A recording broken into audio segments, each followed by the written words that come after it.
home to stay now. You won't be lonesome no more.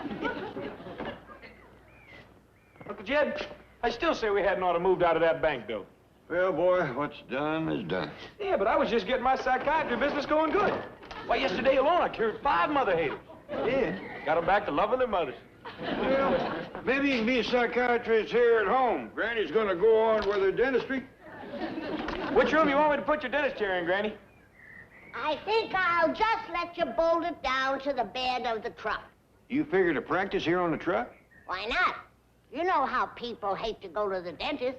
This way, the dentist will go to the people. You think folks is ready for curb service dentistry? Ready, willing, and anxious. Why, just driving along, the minute folks seen this chair, their mouth just fell open. Can I drive you around, Granny? Oh, thank you, Jethro. It'll be good for business.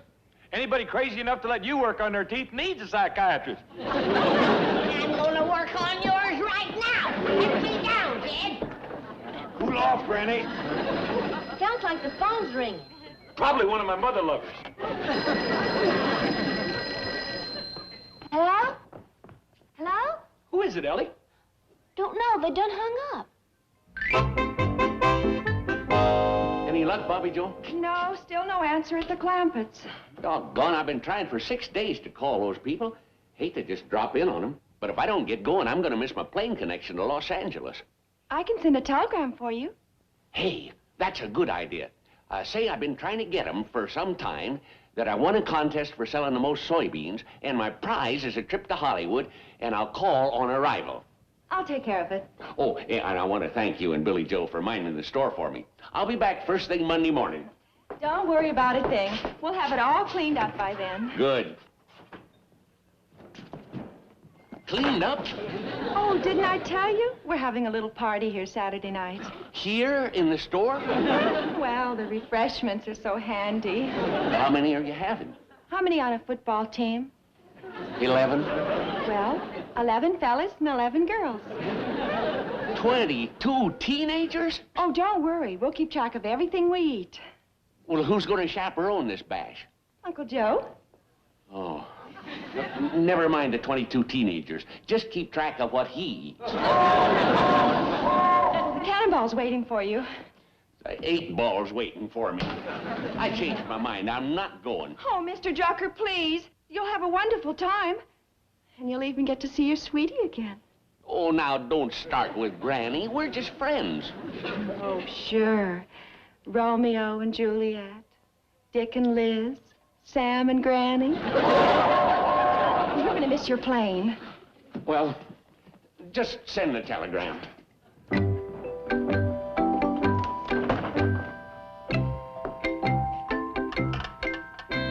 Hi, Sarah. This is Bobby Joe again. No, Sam's sending a telegram instead. Address it to Granny Clampett. She'll like hearing from Sam. Let's see. Have been trying to get you for some time. Am coming to Hollywood for my prize. We'll call on arrival. Sam Drucker. Okay, Sarah. Bye-bye.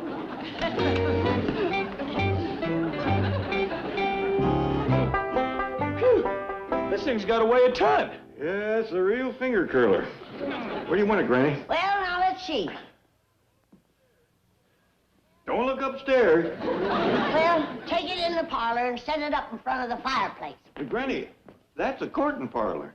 Wouldn't look too romantic having a dentist chair sitting in there. With all the courting that's going on in that parlor, we could have an electric chair in there. Yeah, but Ellie Mae might have some young gentlemen callers. Jed, when are you gonna face the truth? That girl is too old to get a husband. I don't agree. Naturally, you're her father. But back in Tennessee, my old granny had a saying. 13 and 14, a girl's in her prime. 15 and 16, she's still got time. 17 and 18, she's just about done. 19 and 20, her paw needs a gun.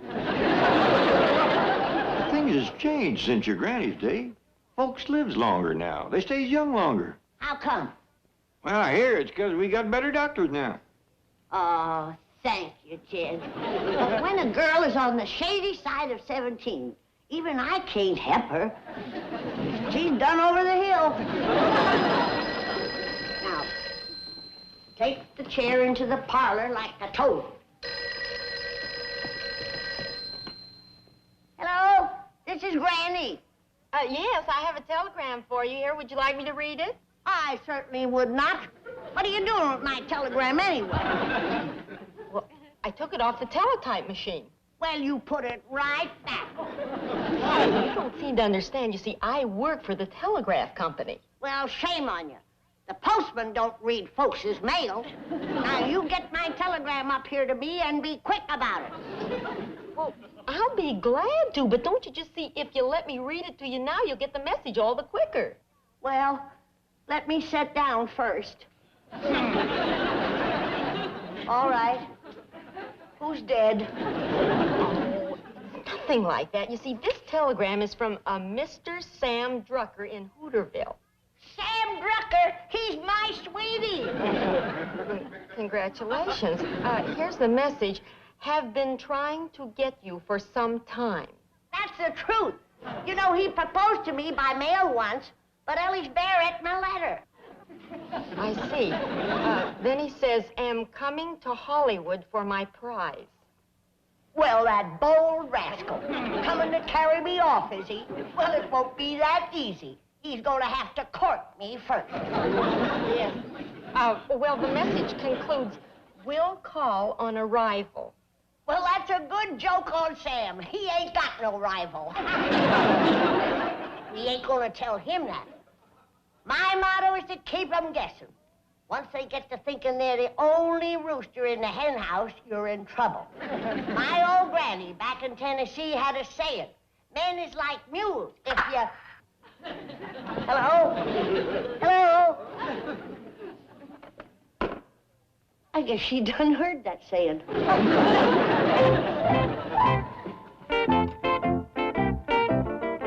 How's this, Doctor? Get that thing out of here. This is a curtain parlor. I thought you said Ellie Mae was too... Who's talking about that child? There's gonna be some grown-up courting in here. Sam Drucker's coming to town. See you? Well, he ain't coming to see Mae Bush. How do you know he's coming courting? Vowed to tote me off as his prize. Doggies. I gotta go get gussied up. A man likes his prize wrapped pretty. I tell you something, Granny. If Ellie Mae is over the hill, where does that put you? Through the holler and up the next rock. What about that saying your granny had down there in Tennessee? My grandpa had another saying. Old violins makes the sweetest music. Of course, you have to have the right bow. That's a witty saying, Jed. Not too witty. Well, it beats whale doggies.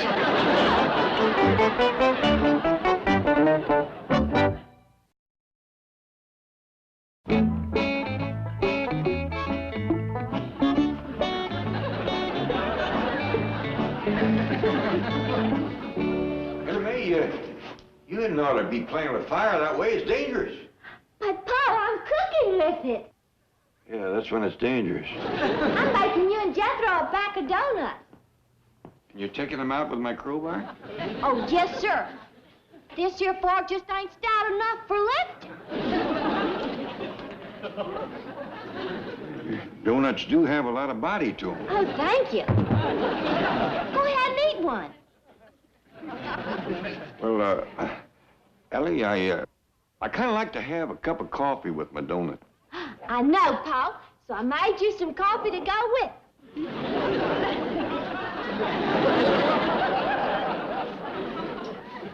Ellie, I kind of like to have my coffee and my donut after my meal. I know, Pa, so I made you one of my surprise loaves.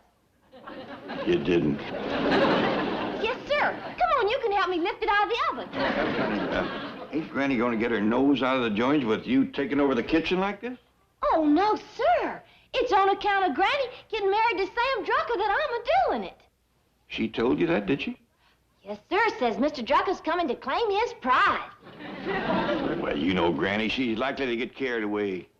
Yes, sir. He's going to carry her clean back to Hooterville. Ellie Mae, Granny wants you to come help lace up her corset. Okay, Jethro. Uncle Jed, if Granny marries Sam Drucker and he totes her off to Hooterville, you and me's going to starve to death. That's a terrible way to go. Ellie has cooked some victuals. That's an even worse way to go. Jethro, let's not commence swimming till we hit water. Sam Drucker ain't here yet, and we don't know for certain that he's going to propose when he gets here. Oh, this time he means business. Granny said he's even ready to take on his rival. He ain't got no rival. He thinks he has. Jed Clement speaking. Oh, howdy, Dash. How are you? Well, Elliott's upstairs right now, but... Well, that sounds like a dandy idea. Come on by. All right? Dash Riprock has got a new car, and he wants to take Ellie for a drive. I'll go up and tell her the good news. Oh, I'll go tell her, Uncle Jed. I want to see Dash anyway. I don't have to borrow his car. Oh, I won't!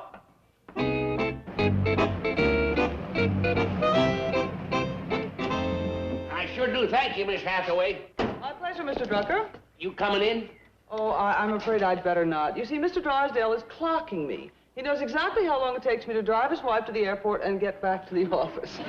You know, I think I understand his disposition a lot better now that I've met his wife. Oh, howdy, Miss Jane. Mr. Drucker. Hi, Jethro. I was going to call, but I happened to run into Miss Hathaway at the airport, and she rushed me right out. Bye. Have a nice visit. Goodbye. Oh, thanks again, Miss Hathaway. Say, I know it seems like I'm barging in, but Mr. Clampett said if I ever came to town, he'd take it right poorly if I didn't stay with you. Oh, we got plenty of room. Hey, but don't expect to see too much of Granny. How come? Sit down. Mr. Drucker, that little woman is gone all the time. One date right after another. The men just won't leave her alone. Granny? Yeah, they call her the Beverly Hills butterfly. Plaything of the stars. Movie stars take her out? Take her out and keep her out. You know what time she pulled up here this morning? Well, what time? Pretty 10:30. Well, who was she out with? Well, I don't want to name no names, but there was 4 in the party. Anybody famous? Well, driving was this here well-known Hollywood playboy. And sitting next to him was a blonde. And there was his millionaire sugar daddy and Granny. And this goes on all the time? She only comes home to change clothes. And fellas. Your whole family's going a lot. I tried to call here for pretty near a week. We was out looking for Granny. If it weren't for that old hound dog Duke there, we'd have never found her. We just have him sniff one of her dancing slippers and the chase is on. Up and down the Sunset Strip, all over town. You can see how wore out he is. I can't believe it. Hey, here comes one of her fellows now. That big car coming through the gate? Yep. Old die-hard Dash Riprock. Dash Riprock, the movie star? Yeah. We call him Mr. Loser. He ain't got a chance. Well, ain't he kind of young for Granny? How old do you think he is? Or on the movie screen, he appears to be about 25 or 30. 68 years old. 68? Just had a birthday. Well, how can he look so... Makeup. When he leaves the movie studio at night, half of them stays in the dressing room. Hi, Jethro. Hi, Dash. Happy 68. You mean 69? How about that? It's pushing 70. He looks young enough to be courting Ellie Mae. That gives me an idea. I'll try to talk him into taking out Ellie instead of Granny. Oh, Dash Riprock? This here's Sam Drucker from Hooterville. Pleasure to know you, Mr. Drucker. Something wrong? Oh, no, it's just that you're the first movie star I've ever seen made up. I mean, close up. Dash, can I talk to you for a minute? Sure, Jethro. Excuse me. That old fella there is here to court Ellie Mae. Ellie Mae? Mr. Drucker! Hello, Ellie Mae. See? Well, they don't coot. Howdy, Dash. Hi, Ellie. Dash would like to take you for a ride in his new car, Ellie. Oh, that sure is a nice surprise. Well, didn't your father tell You all have a good time now, and don't hurry back. Well, It worked, Mr. Drucker. I got rid of Dash. Hey, come on in. I just can't believe makeup could do all that. He looks great. Well, of course, he's had what you call a facelift, too. Oh, I've heard about those. That's where they pull up your skin and hide it under your hair. Mr. Drucker, he's got so much skin tied up on top of his head, if the knot ever comes loose, he'll have to open his shirt to brush his teeth. Sam Drucker. Hi, Granny. Did you get my telegram? I sure did, you bold rascal. Huh?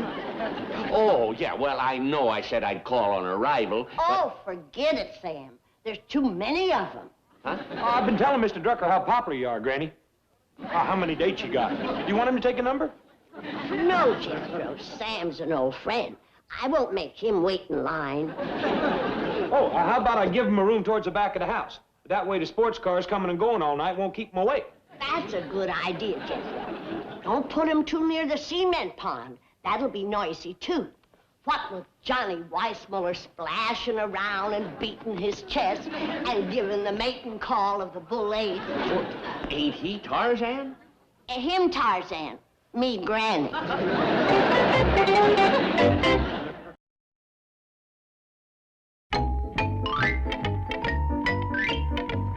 Sorry I'm a little late, Chief, but You are exactly 12 minutes and 22 seconds late. That will come off your lunch hour tomorrow. Well, I ran into a friend of the Clampetts at the airport, and I drove him to their house. Oh, well, that's different. Any friend of the Clampetts is a friend of mine. No lunch hour penalty? Of course not. You can take your full 15 minutes. Oh, who is a friend? Has he got any money? Very likely. He owns the Bank of Hooterville. Not Sam Drucker. Yes, he won a contest, and the prize was a trip to Hollywood. Don't let him kid you. That jerkwater Jesse James is here to take Jed Clampet's money out of my bank. If it really was a contest, there's something about beans. Yes, 80 million beans. Well, he hasn't won the contest yet. Drive me to the Clampetts.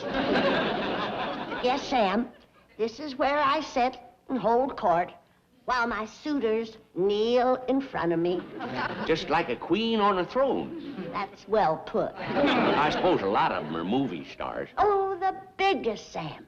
I recollect one night there was Jack Hoxie, Ken Maynard, Tom Mix, William S. Hart, Bronco Billy Anderson, and of course the ever-popular Bull Montana. That sounds like quite a crowd. There were so many horses out front that you would have thought it was the headquarters for Jeb Stuart's cavalry.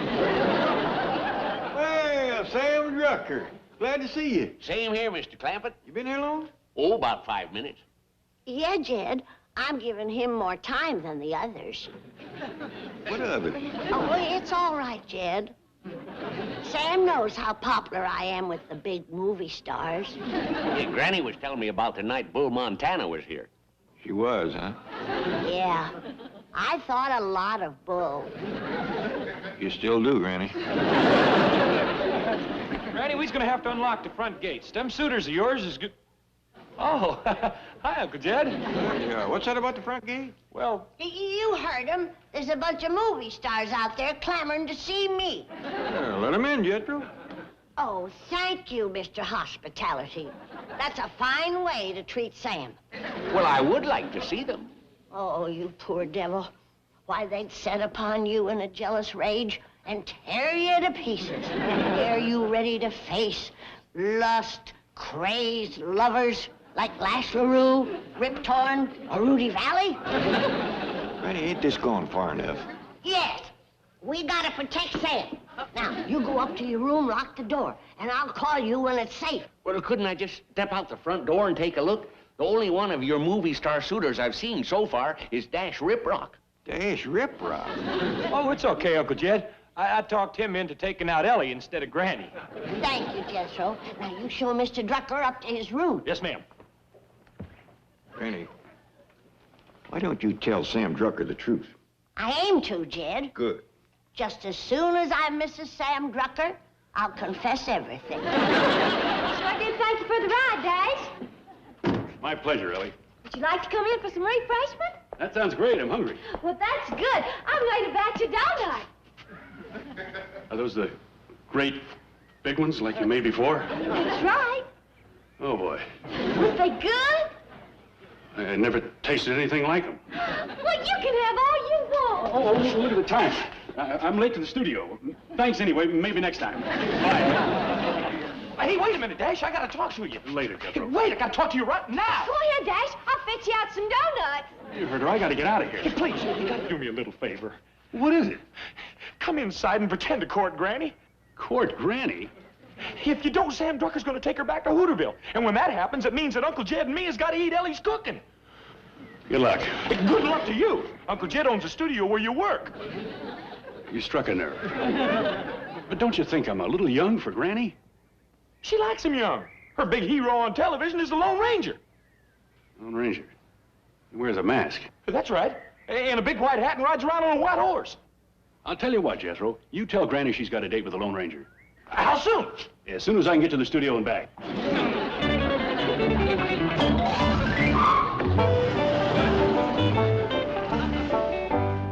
Dash forgot his donuts.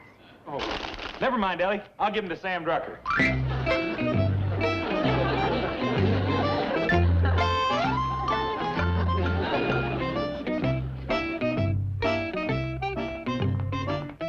Mr. Drucker, you ain't actually eating one of them donuts, are you? This is my third one. You mean you like them? Well, they were a little dry till I steamed them, but that really brought out the flavor. Say, where's Granny? I'd like to compliment her. Oh, you don't want to do that. Well, why not? Well, she's busy right now. Oh, one of her suitors? Yeah, that's it. Please, Granny. Excuse me.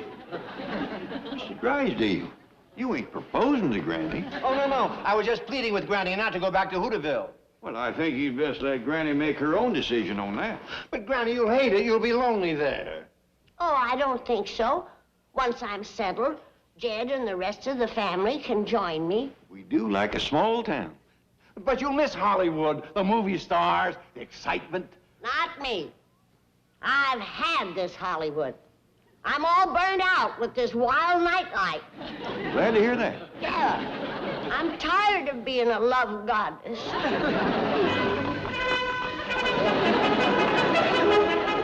Granny, come quick. The Lone Ranger's riding up the driveway. The Lone Ranger, he's my hero!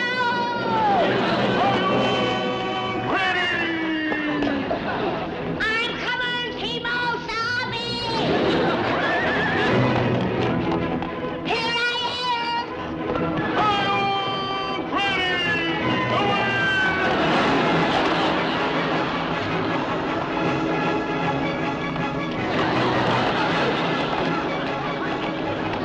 Who was that masked man? Why, don't you know? That's the Lone Ranger.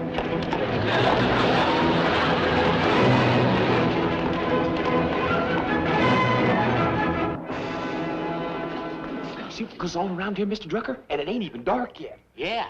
Want me to get you on the next plane to Hooterville? And leave all this? Don't be silly. Let's go steam some donuts.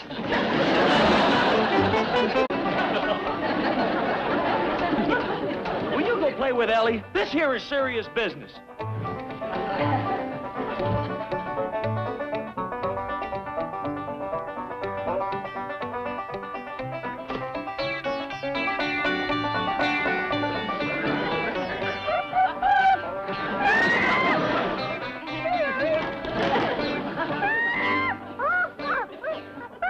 Don't bug me, Ape. I got to meditate.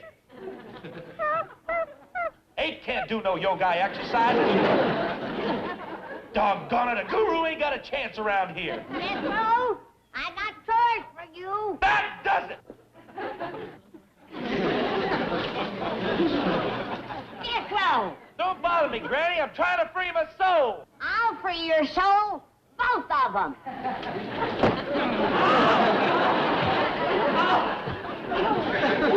Can't learn you to sass me. Granny, you'll pay for that. You can't hit a guru. I can hit anything I can reach. Hey, wait a minute, Granny. Ow. Ow, Granny. Granny, no, Granny, Granny. Well, he was hanging upside down in my arbutus. I was just doing my yoga exercises. Hanging upside down. Them's possum exercises. Oh, Uncle Jed, you do it to get to be a guru. It makes you smart. I'll make you smart. I'll hit you right across your guru. Oh, Granny. I'll get It ain't right to use a broom handle on a boy. You're right, Jed.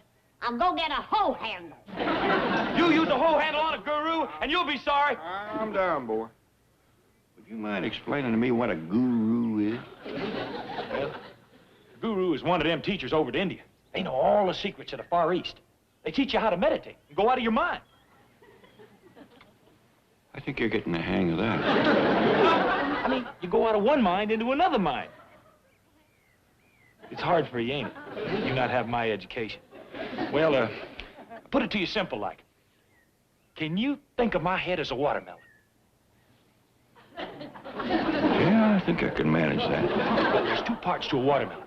You got the rind on the outside and the meat on the inside. Well, most folks thinks with nothing but the rind. But you takes guru lessons and you bust right through the rind into the meat. Well? Now he's thinking with the inner mind. You got it made. You done conquered the flesh. You can handle cobras. You can sleep on a bed of nails. You can even walk barefoot through a bed of hot coals. Not a call for that, is there? There's more. It fills you with kindness and love, too. It gives you understanding. It gives you peace of mind. Well, now you're making sense. So that's what you're after. Oh, I'm after the movie actresses the guru gets. Movie actresses? They's wild about gurus, Uncle Jet. They goes clean to India just to see 'em. When I put the secrets of the Far East into this 6th grade graduate brain of mine, they's gonna flock to me, too. Can't you just see Elizabeth Taylor and me walking arm in arm, barefoot on a bed of hot coal? I like that part about love and understanding better. Don't worry about that. I'm gonna have love and understanding oozing out of me like sap out of a sweet gum. I'll even be able to understand Granny. Well, that makes it worth chancing. You sure you can learn all that just hanging in the arbutus? Oh, them yoga exercises was just my homework. I think I got a real guru coming over to see me. Coming from India? From Mrs. Drysdale. I'm trying to borrow hers. He's been over there for a week giving her lessons. But I bet her rind's too thick. Meditate, my dear. Eyes closed, soul open. Through its portals, you have escaped the body. You are afloat on a sea of serenity. And on the distant shore, you see the Great Spirit. Borne by the cosmic currents, we reach out to him. We embrace him. Softly, gently, we become one with him. Yes. Oh, bliss, bliss, sweet bliss. You can say that again, baby. Beautiful, my dear, beautiful. And now, you are ready. I'm ready? Yes, for the great pilgrimage. You don't mean... Yes, my dear. Oh, Mother India, I'm coming. Your daughter returns, great mother. Milburn will never let me go. Oh, my dear, how can you say that? He's such a sweet man. Milburn? Such soul. Well, I believe that he, too, could become one with the Great Spirit. Not unless the Great Spirit is willing to pay 30% interest. Call him, call him. Why, your meditations have filled this house with love. Its cosmic emanation can soften any heart. He doesn't have a heart. Don't forget, little pilgrim. You stand now possessed of new power. Project that power. Call forth to his psyche. Love, Milburn. Love, love, love. Love, Milburn. Love, love, love. Thief! Robber! Bandit! Did you get that? Yes, Chief. Can you imagine that orphanage superintendent trying to get a one-day extension on that mortgage? Melbourne Drysdale. Oh, it's you, Margaret. Now, look, I'm busy. I know, dear, but this is very important. I'm here with my guru. Your guru? Oh, guru. Oh, that only. What about it? Oh, well, darling, he thinks I ought to go on a retreat. So? Well, dear, it's all the way to India. Just a minute, Margaret. Where's Indio? In the desert near Palm Springs. About a $5 bus ride. I told the guru that you probably wouldn't let me go. I know it's expensive. Well, of course it's expensive, dear, but I'm not going to let mere money stand in the way of your spiritual growth. Yes, I'll have Miss Hathaway make arrangements for your transportation. Oh, Milburn, you're wonderful. So sweet and generous. Just a loving, devoted husband, Margaret. Goodbye, dear. Do buses have steerage class? No, they don't. Second class? It's only a short trip. Yeah, you're right. She can stand. See if they'll give you a discount for that. Why don't you just let her ride with the luggage? No, they make charge by the pound. All right, get her a regular ticket. It'll be worth $5 to get her out of the house. You are a loving, devoted husband. Just average. Oh, now, wait a minute. Now, there must be a lot of guys who would pay big money to get rid of their wives for a while. Why, I might turn this into a profitable sideline. Oh, no! Draw up a form letter. Happiness is an out-of-town wife. For the nominal sum of $100, I will have my personal guru send your wife to Indio. That is the lowest. You're right. Make it 200.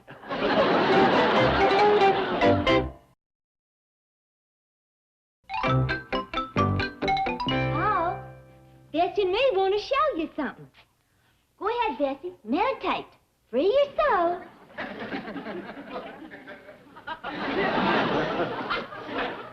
Good at it, ain't she, Paul?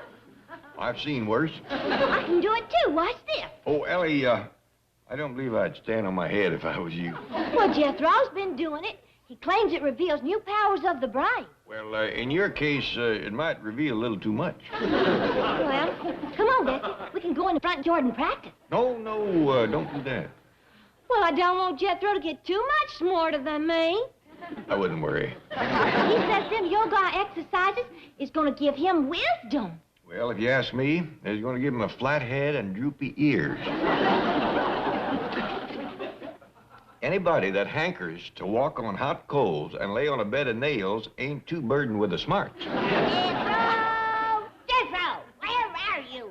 Sounds like Granny's getting tired of looking for the boy. Well, she ain't going to find him around here. He went next door to see could he borrow Miss Drysdale's guru. Well, you better tell him that Granny's got chores for him and ain't none he can do standing on his head. Oh, yes, sir, Pop. Come on, then. But my husband said that he would have his secretary arrange for my transportation. Oh, my dear, that won't do at all. I have arranged a special charter flight to carry my little pilgrims. Are there many of us making the pilgrimage to Mother India? Oh, yes. Yes, my dear. It is a huge plane. I call it the Great Mother Flight. How much will it be? Oh, because of your spiritual sensitivity, I'm making you a special reduced rate. Only, $2,000. Oh, that's very reasonable. Of course, that doesn't include any extras. Extras? With things like food, water, place to sleep. How much will they come to? Only $750. Dear, it is beginning to mount up. Oh, but that includes such bonus extras as your own personal meditation mat, a float trip down the Ganges, a moonlight tour of the Taj Mahal. Ah, that sounds very exciting. And for another $50, you can touch an untouchable. I don't think I'd want to touch an untouchable.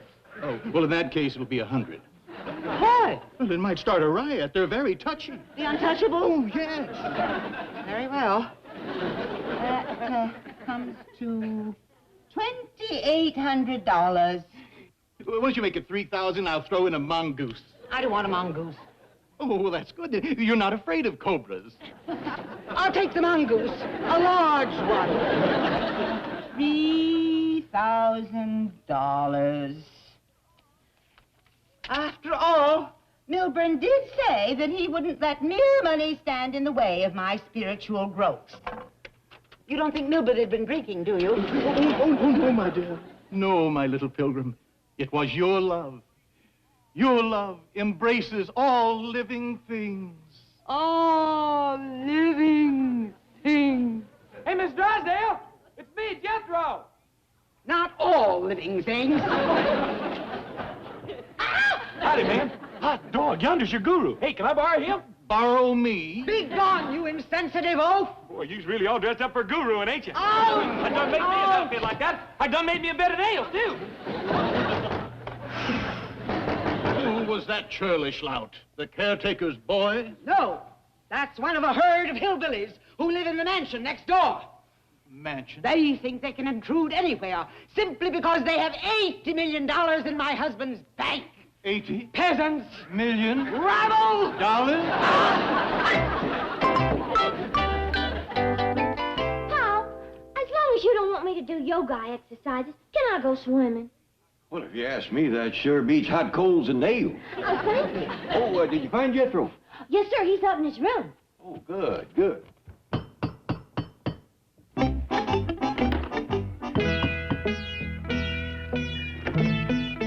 Well, howdy, mister. Can I help you? I was guided here by the great spiritual mother. Oh, well, have your mama to come in. Oh, she exists only in the mystic sense. I am the guru, Maha Mamura. Oh, you must be Miss Drysdale's guru Jethro spoke about. Jethro. Oh, that name strikes a spark in my psyche. Gets Granny fired up, too. I sense the presence of a kindred spirit. I see a tall, sensitive youth with a great capacity for love and a great appetite for celestial harmony. Yeah, hominy, hog jowls, goat tripe, coot gobbler, you cook it, he'll eat it. Jethro, can you come downstairs? Coming, loving uncle. Loving uncle. Love, love, love. I done conquered the flesh. I was emanating.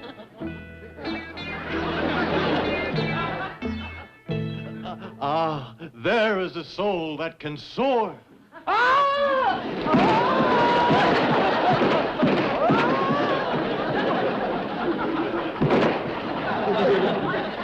All right, boy? It's Mrs. Drysdale's guru. Good. Hey. Sorry I fell. Only the body fell, my son. You soar. I bet he is. You sure you all right? Shucks, loving uncle. Us gurus don't feel no pain.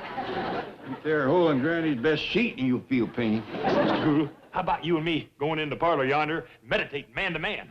Splendid, my son. Jethro, I want some wood toted in. Oh, Go ahead, boy, I'll do it. You ain't dressed for splendors. thanks, loving uncle.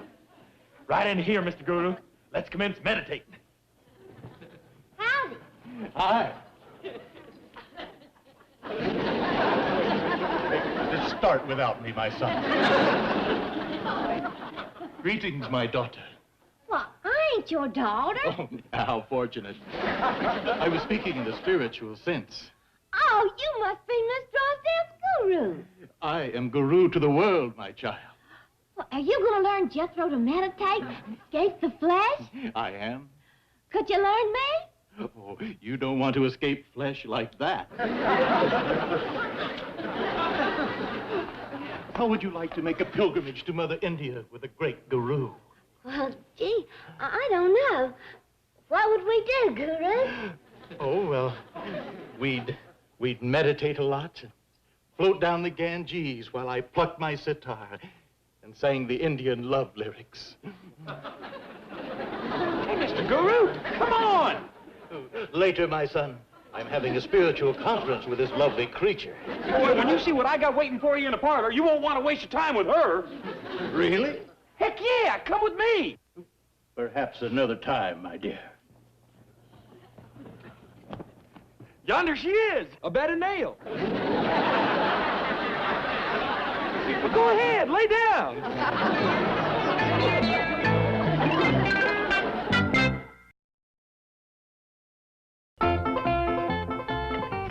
Where's Jethro? Granny, I'm going to cut some more wood quick as I put an edge on his axe. That's Jethro's work. Now, where is he? He's in the parlor meditating with Miss Drysdale's guru. He says it gives him peace of mind.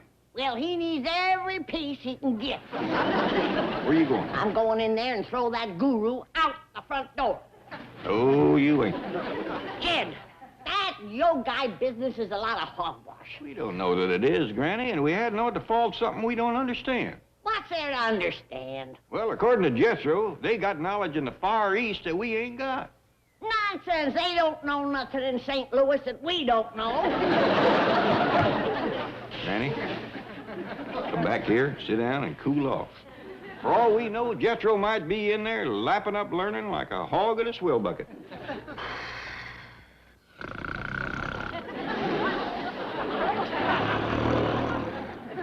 Son, disciple, pilgrim, dum-dum. Huh? I must have been in a trance. One of the deepest I've ever seen. How about it? My guru now? Almost. There's just one little technicality before my institute can give you a guru license. But you mustn't practice without one. The authorities pick them up all the time in India. Bootleg gurus. Feed them to the hyenas. Sure enough. Sure. Horrible way to go. Very, very painful. Gurus don't feel no pain. Without a license, they do. I want one. How much? A mere $50,000. $50,000? Well, now, of course, now, that's for a worldwide license. Do you spend much time in Madagascar or Outer Mongolia? Hardly none. In that case, we'll give you a domestic license. Good in the United States, Canada, and Mexico. I'll take one. How much? $25,000. $25,000? Tell you what I'm going to do. Son, I like the cut of your soul. How much can you pay? 50 cents. 50 cents? That's my whole week's allowance. Well, what about the 80 million? Oh, that belongs to my Uncle Jed. He said I don't get my share until I reach the age of reason. Oy vey. But that's just a guru incantation. I might be able to get an advance from Uncle Jed, but I hardly think he'll go for $25,000. Well, then, we'll cut out Canada and Mexico. That'll bring it down to 15,000. Do you travel a great deal in Maine, Wyoming, and South Dakota? No, sir. Good. That makes it possible for me to issue you what we call a limited domestic license. Well, how much? 5,000. I'll ask. That kind of a license? Will I be able to walk on hot coals and lay on nails? Warm ashes and carpet tacks. I'll ask. It's me, Granny Jethro. Hey, Uncle Jed, can I have an advance of $5,000 on my dowry? Your dowry? You know, what I get when I reach the age of reason. You mess up any more of my sheets and you ain't gonna reach it. What do you want to do with the money, boy? To give to the Maharishi for what you call a limited domestic guruing license. Hogwash. Seems a mite steep. If I go to guruing without it, the hyenas will get me. Stay second, I get you first. Please let me have it, Uncle Jed. For only $5,000, the guru will learn me the secrets of the Far East. Well, I'll tell you what you do, boy. You go stand on your head a while, and I'll think it over. All right, Uncle Jed, but hurry, would you?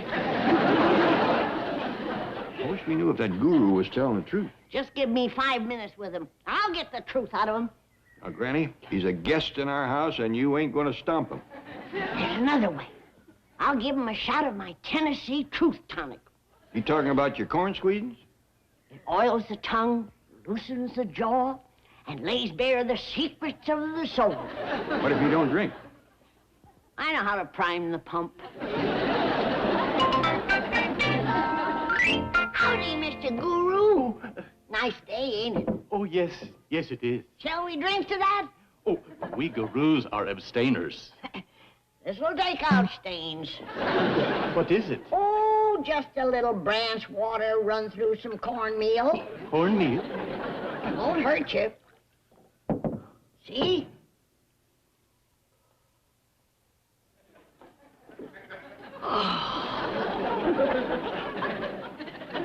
Oh, that's good.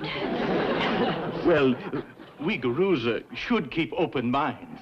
This'll open minds, sinuses, pores.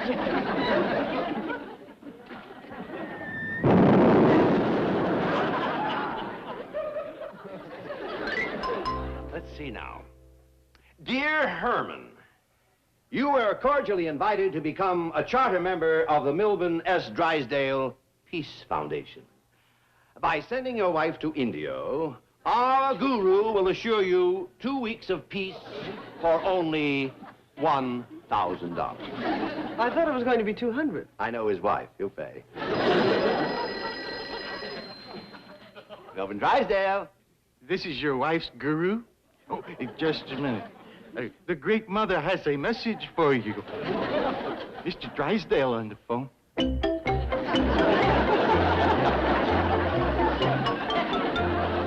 Oh, you are the queen of gurus. You ain't just whistling Dixie, brother. Hello? Make it snappy, Margaret. Oh, Granny! Oh, well, what can I do for you?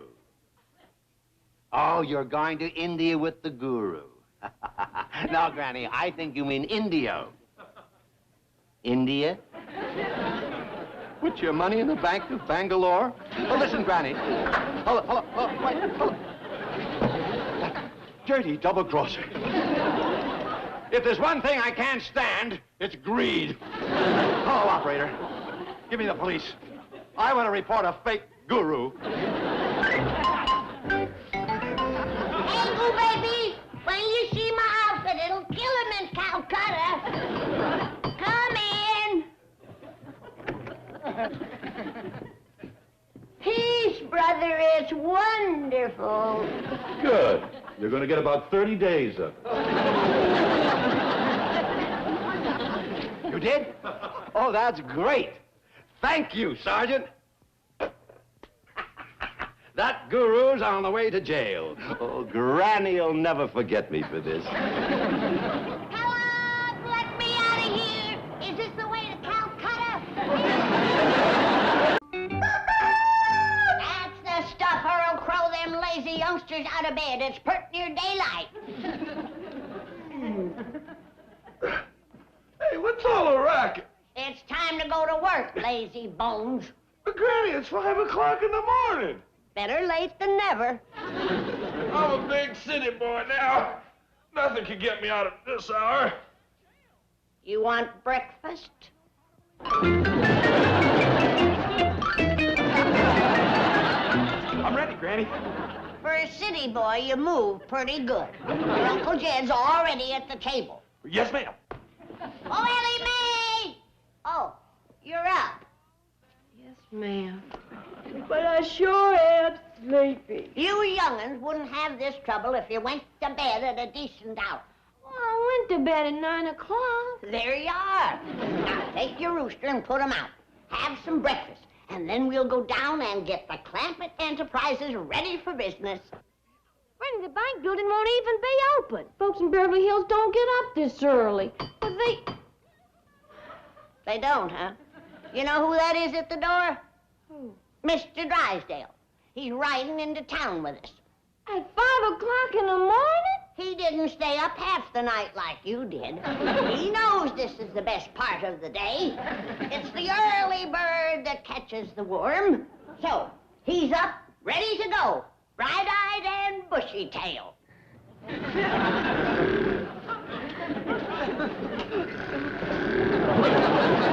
Mr. Drysdale.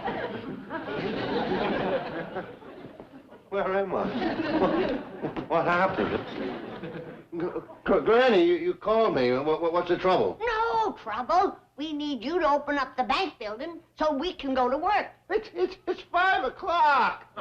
The stars are out. The moon is shining. It does make you feel good, don't it? Jed always says up at 5, you're sure to thrive. Wait till 6, you're in a fix.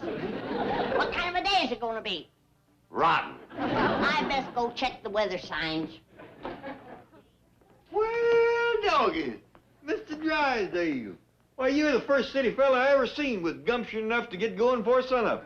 Well, I always say up at 5, you're sure to thrive. Wait till 6, you're in a fix. That's what I always say.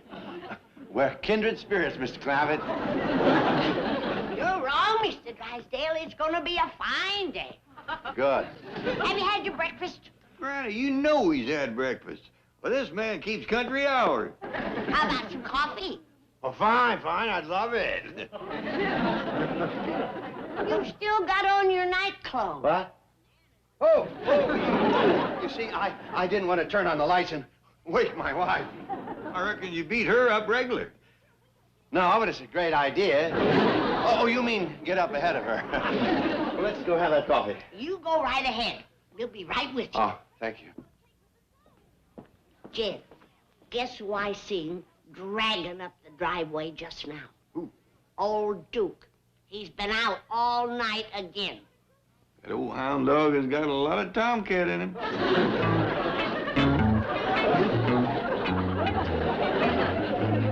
Shame on you, Duke. Carrying on like this at your age. It's gonna catch up with you. Looks like it already had.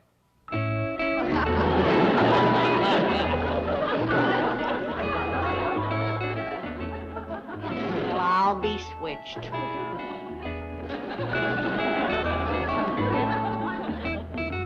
My doggy Duke, you can't deny that, young'un. Ain't they look-alike? They sure are. But how do you reckon that old Duke found himself a girl bloodhound here in Beverly Hills? Granny, that's when a boy bloodhound does his best tracking. I wouldn't exactly call old Duke a boy. Maybe not, but we can stop calling him old. Jed, look a-comin'.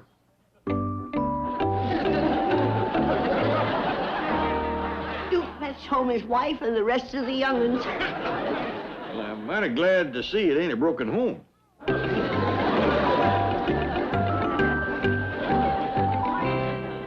Now, Duke, you make your family comfortable. We've got to get down to the bank building and get ready for business. Yeah, I reckon Mr. Drydale's rare to go.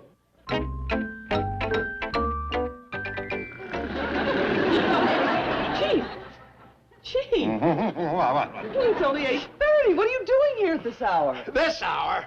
I've been here since 5:30. How come? I'd open up so the Clampetts could go to work. At 5:30? Yes, from now on, they want to open up at 5. You're wearing pajamas. Oh. I was so sleepy I forgot to change. Oh, I've got a suit in here. Please put it on immediately. If someone came in here, do you realize what they would think? What would they think? Well, they think that perhaps you hired me for reasons other than my secretarial ability. As a matter of fact, I did. Yes, you were cheap. You were living there for a minute, weren't you? Just for that, I hope the Clampetts stay in the 5th floor for a year and get you up at 5 every morning. I'm getting rid of them today. I'm bringing in a hired gun. Chief? No. He's just a troubleshooter, but he's the best. Cunning, cruel, ruthless, unprincipled, conniving. Oh, a beautiful man. Oh, by the way, his name is Homer Bedloe. Good morning. Good morning, Mr. Bedloe. How did you know my name? Well, you fit Mr. Drysdale's description perfectly. Sit down. You and Mr. Drysdale friends? I don't have any friends. I hope Mr. Drysdale will find my work pleasing. I'd like to give up my job on the railroad and stay on here. A bank offers wonderful opportunities. That's true. You get to foreclose on mortgages, repossess cars and furniture. I'll bet it's a great kick to go and get a television set just when the kids are watching their favorite show. May I ask what you're looking for? Snipers. Booby traps. Well, surely you don't suspect Well, it's a force of habit. I didn't get to be this old and mean by being careless. Bedloe? Right. And you're Milburn Drysdale. That's right. I'd have known you anywhere. You're the spitting image of your father. You knew Dad? Worshipped your father. He was the meanest man I ever knew. Oh, Dad would have loved hearing you say that. Excuse me, Chief. Your father would have loved being called mean? But you never met the old gentleman, did you? No, he was gone when I started working here. Well, I'll see if I can find a picture of him. You know, my first job was working as an office boy for your father. Really? Oh, I'm surprised he ever let you get away. You and Dad must have been two of a kind. Well, of course, that was 50 years ago. I was a dumb kid, had no sense of values. I goofed, and he fired me. What did you do? He was flogging a debtor, and I went to her defense. Her defense? He was striking a woman? That was the wonderful thing about Mr. Drysdale's father. He never discriminated. Here we are. I thought I had a picture of him around. That's my dad. What a man. It was a privilege to have worked for him. You know, I was with him the day he foreclosed on the old soldier's home. Really? Gee, I envy you. He had a pile of canes and trusses and ear trumpets as high as that desk. Cleaned them out. There were giants in those days.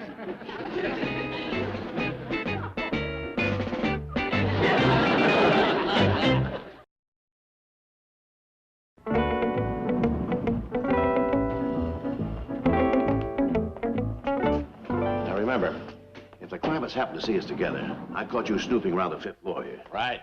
Now, this is Granny. Oh, she's a dentist, huh? Dentist, doctor, surgeon, barber, obstetrician, you name it, she does it. Doesn't look like an educated woman. Never went to school in her life. She did all these things back in the hills, so she figures she can do them here. Now, this is Mr. Clampett, my largest depositor. Looks like a nice fellow. Yes, he is. Strange, too. Growing up, he had everything going for him. Poverty, ignorance, hunger. He could have been rotten to the core. Turned out nice, huh? Yes.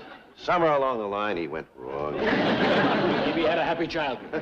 That can warp a man. Thank goodness I had your father to teach me the 3 R's. Rookin', robbin', and repossessin'.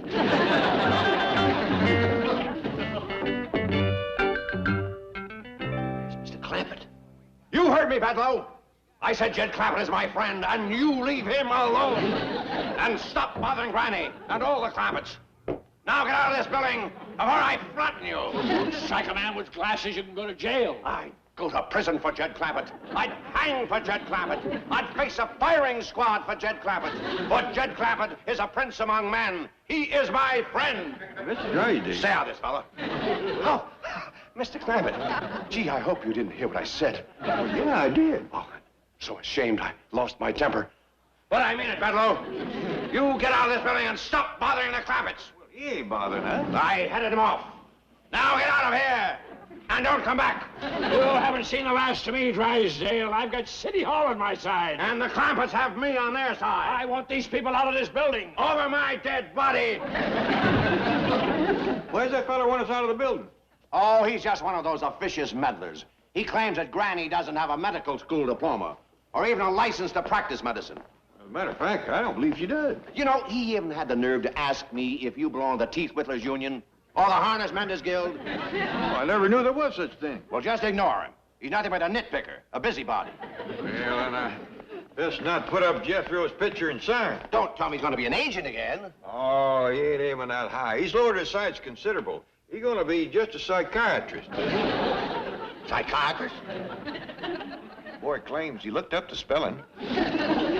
Also, fish clean. Well, that was my idea. Jethro's uncommon good at it. And it seems to me the two just kind of goes together. Psychiatry and fish cleaning? Yeah, he says that psychiatry is just listening to the folks talk. And he can sure skin a catfish while he's doing that. I best leave it down. No. Put it up. No one's going to push my friends around. What? Oh, Mr. Drysdale, I was just coming down to your office to get you. Let's go try on this upper plate that Jed whittled for you. Granny, I'm awfully busy. That's true, Granny. This man's been fighting our battles for us. What battles? There's some fella from City Hall here threatening to turn us out of the building. How come? Well, for one thing, he claims you don't have the proper medical education. Me? That learned doctrine from John Hopkins? You studied medicine at John Hopkins? I can vouch for that. Granny rode a mule all the way to Timbo, Arkansas, just to study with John and Elvira Hopkins. John and Elvira Hopkins. Probably the greatest husband and wife yarb doctoring team in the history of medicine. How long did you study with them, Granny? Oh, I took the full course. Then I done what they call postgraduate work. All in all, I was there pretty near 2 weeks. Well, unfortunately, I'm afraid that won't impress the authorities here in California. I'm in trouble, too, Granny, because I don't belong to something called the Teeth Whittlers Union or the Harness Menders Guild. How about Jethro? Is there a psychiatrist union, too? I wouldn't doubt it. Couldn't we just let the boy clean fish? No, that's where we're really in trouble. The International Brotherhood of Fish Cleaners. But don't you people worry. I've thrown myself between you and the enemy. I shall not pass. Mr. Drysdale, you can't buck the whole state of California single-handed. Then I'll go down fighting. From the halls of Sacramento to the shores of old L.A. I will fight my Clampetts' battles and protect them night and day. My dog is Granny. I never realized Mr. Drysdale was such a scrapper. He's got to have some Tennessee blood in him, Jim. Look, Mr. Bedloe, I found another picture of Mr. Drysdale's father in the storage vault. My hero. He looks positively vicious. Yeah, great guy. The bureaucratic meddlers, I will shield them with my might. And if I should fall, there'll be a new star in heaven tonight. I've got a great scheme to get rid of the Clampetts. Don't you dare! Well, that's what you hired me for. We're in this together. Me? I won't betray a friend. Good for you, Chief.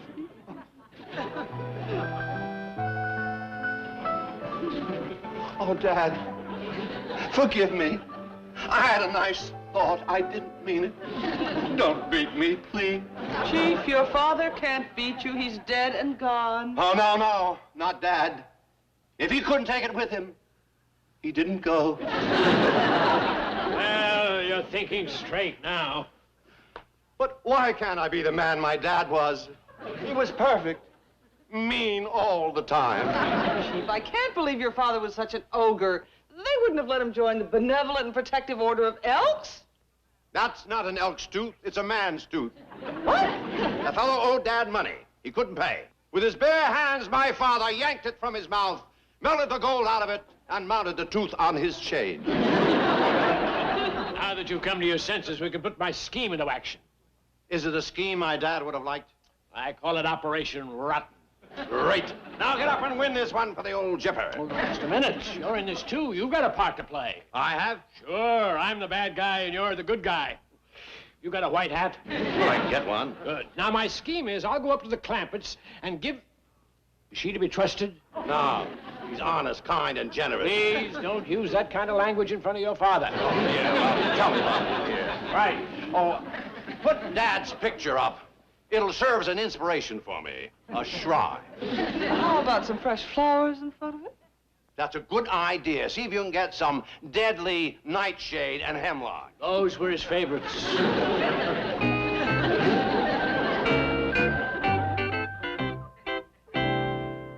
You're a dirty, rotten old man.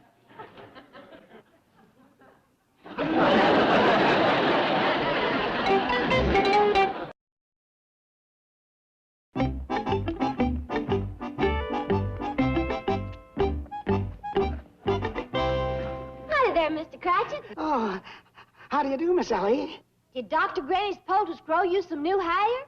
Oh, well, I don't know yet. I haven't looked yet. Well, let's go have her check. Oh, I brought along a photograph of myself the way I looked without hair. I thought the doctor would like a before and after picture. That's a good idea. Yeah. I see your psychiatrist does that. What do you mean? Well, isn't that a picture of a patient before treatment? No, sir, that's the psychiatrist. Well, I always say it takes one to know one. Well,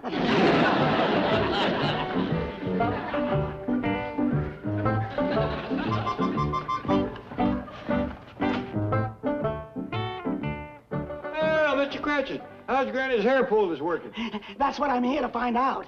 Well, come on over, sit down, and we'll have the unveiling. Yes. Ma'am.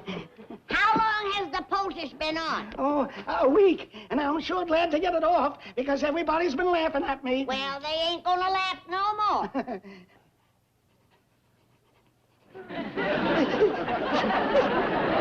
Is that hair? It ain't more. Becoming red. Really? I had red hair when I was a boy. They used to call me Brick. Take a look. It's true. I'm young. I'm handsome. You sure enough are. It'll look much better when I pomade it and comb it. No, I like it this way. Wild and untamed. It's the real me. Here, behave yourself. Mothers, hide your daughters. Break crotchets. It lives and is on the loose in Beverly Hills. Ellie, honey, run fetch Jethro. I think this fella needs psychiatry. Yes, sir. Wait a minute, Blondie. Let's go out tonight and live it up. Jed, I think he left the polders on too long. It's drawn up some ideas along with his hair. He can handle the hair all right, but I ain't so sure about the idea. Ellie says this little fella needs a head shrinker. Oh, don't shrink his head. His new hair won't fit him. Come on, I'll cure you. I don't want to be cured. Come over here, Blondie. Now, behave yourself. Oh, watch it, fellas. I'm a redhead and I've got a terrible temper.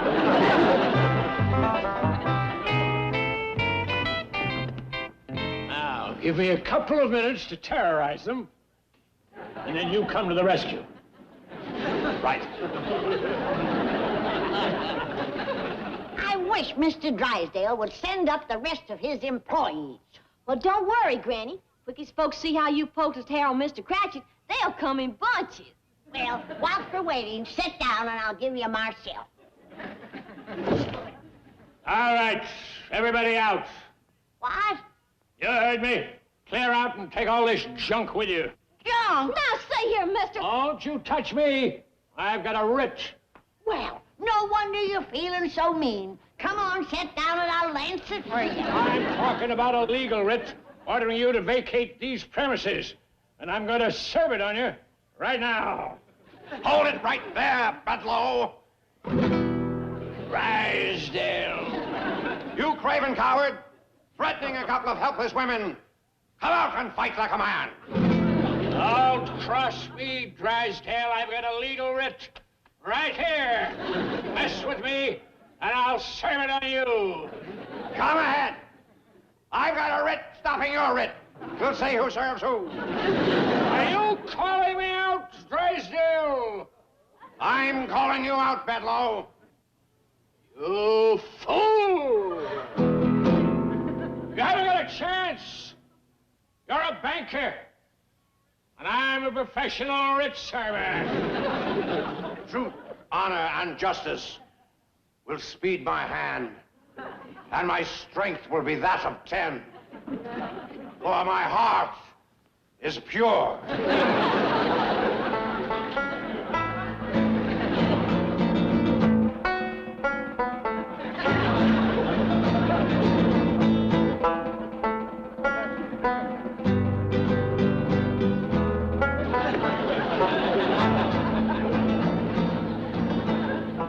What's going on? They's fixing to draw down on one another, Jed.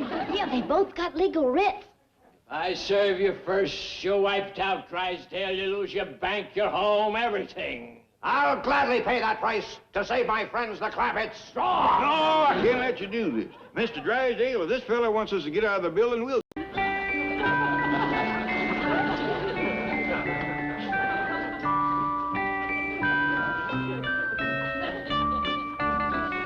Jethro, are you going down to your agent's office this morning? That's right, sweetie. Well, would you take along a basket full of baby critters and find good homes for them with some of your movie star clients?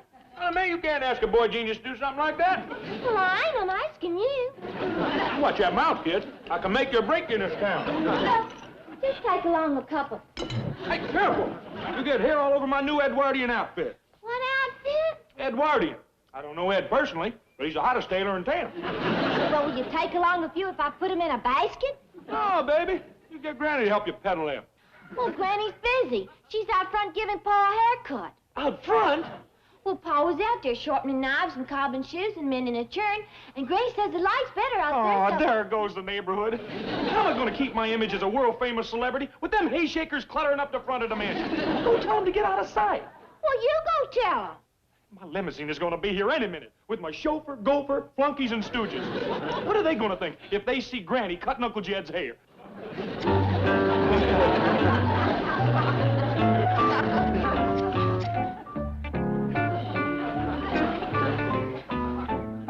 There you are.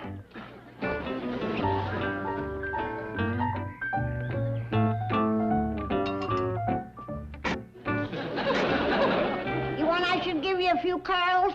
I believe I'll pass on that, Granny. Curls are real popular right now. For men? Oh, yeah. Senator Dirkson's got 'em. And I hear he's the pin-up boy at the old lady's home. Well, I don't aim to give the senator no competition. All right. I'll just give you a good shot of my homemade scalp stimulator.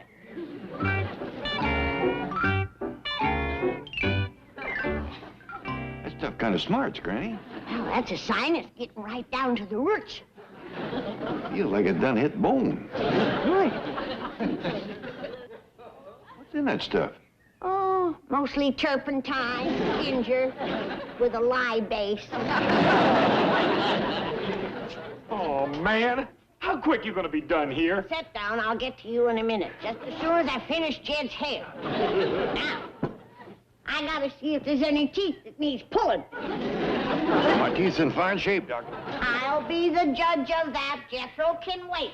But what if one of them sightseeing buses full of tourists comes by here? They'll just have to wait their turn. The buses come by because there's a famous celebrity lives here. The boy's right, Granny. Oh, now, I'm a fair barber and a good dentist and a brilliant doctor. But I ain't famous. I'm the celebrity, the boy genius agent of Hollywood. I thought you'd give up that agent business. Are you kidding? I'm the president of JB Enterprises Incorporated. I got the whole 5th floor down in Mr. Drysdale's bank building. I got secretaries, stooges, flunkies, chauffeurs, limousines. People is calling me Mr. Show Business. What people? Them people. Is that the tour bus coming? Oh, that's my limousine. Now get out of sight.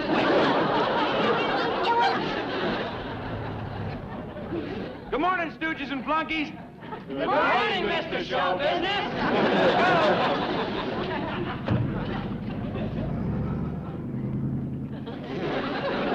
Jed, did you see that? No, Granny. I missed that.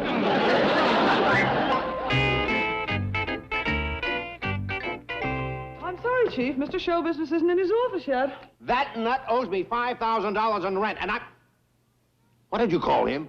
Mr. Show Business. That's what Jethro likes to be called. Well, just wait till I see him. I've got a few other names I want to call him. Ah, Mr. Show Business. Did your Uncle Sugar send a check for the rent? Certainly not. I don't take charity. That's me, baby. JB, Jethro Bodine. Or you can turn it the other way around, and you got BJ, boy genius. BJ, boy genius. BJ, big jerk. Right here. Good morning, JB. Oh, you're my new receptionist. That's right, JB. Gang, tell her what they call me now. Mr. Show Business. Jethro, wait a minute. I want to talk to you. Has he got an appointment? No, sir. Hey, sorry, sweetheart. I'm all jammed up now. Hey, leave your card and I'll try to get to you next week. See that I'm not disturbed, huh? Come on, gang. Sorry. Now, look, miss. Now, wait a minute. I know you. You work for me. Not anymore. Mr. Show Business promised to double my salary. He hasn't any money. Are you kidding? He pays $5,000 a month just for these offices. Jethro, we have business to discuss. Can't you see I got an office full of people? Yes, I can. And how do you intend to pay them? And me? No sweat, baby. Just one picture like The Sound of Music and I'm well.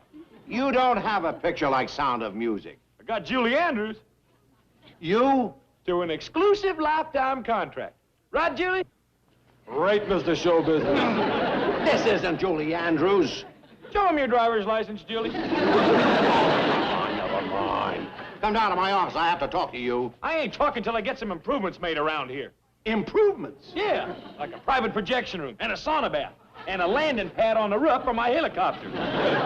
Hey, for the kind of rent I'm paying, I want service. And if I don't get it, I'm moving my operations out of here. Right, gang? Right, Mr. Show Business.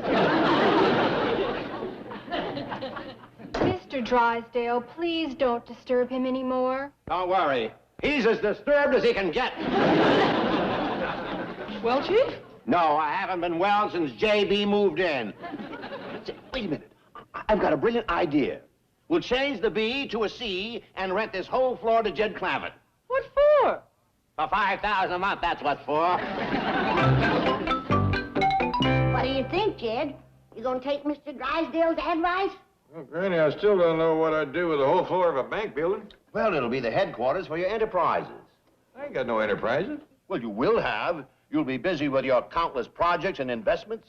Well, I like the notion of being busy. Oh, yes, just think of it. Jed Clampett Enterprises Incorporated. You'll be a part of the business community. You'll contribute to the gross national product. You'll be in the mainstream of American economy. Sounds real patriotic. It is. And forming a corporation has certain tax benefits. Oh, it'll benefit the tax people, will it? You could say that. What do you think, Granny? Oh, I like it, Jed. I've already got some ideas for what to do. That's the spirit, Granny. It's the private enterprise system that's made this country great. Oh, howdy, Mr. Drysdale. Hello, Ellie. Would you like to have some baby critters? No, thanks. Your pa's talking business with Mr. Drysdale, honey. Oh, all right. Come on, Bessie. Let's make the rounds again.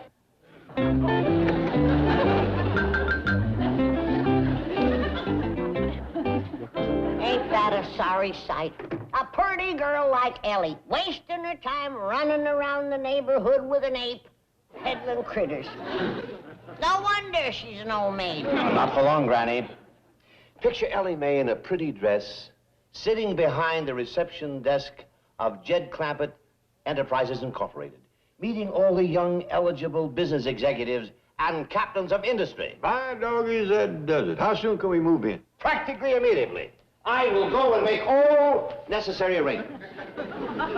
Say, you got some ideas of what to do, Granny? I got a dozen of them, Jed. You can set up a whole workshop. Repair furniture, do wood carving, cobble shoes, make duck calls, mend harness, and I can have what I've always dreamed of all my life.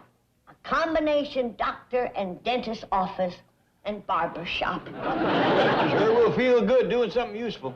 Your first job is for me. I want you to whittle me a great big tooth to hang outside my dentist's office. I'll get started on it right away.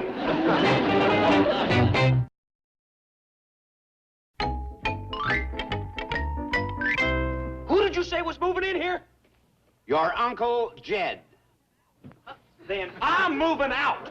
I'd like that in writing. All us Hollywood celebrities has got ragtail relatives, but we keeps them at home. If he comes in here, I'm leaving. Wonderful. And if I leaves, my stable of stars leaves with me. Marvelous. And that includes Julie Andrews. Right, Julie? Right. And my newest star, Lee Marvin. Right, Lee? Right. That's not Lee Marvin. Show him your driver's license, Lee. Never mind. Just pack them up and clear out. You keep this up, and I'm going to move to another building. Great. You're flirting with professional suicide. One word from me, and you'll never work in another picture. I don't work in pictures, never have worked in pictures, and never will work in pictures. See what I mean? Go fool with Mr. Show Business. Jethro, just pack up your stable, your stooges, your stuff, and scram. I'm going to give you one more chance.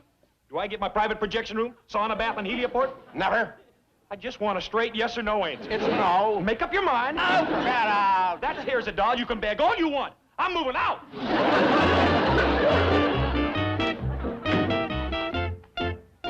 You may retire this letter, Miss Hathaway. JB Enterprises has been changed to JC Enterprises at the total cost of 50 cents.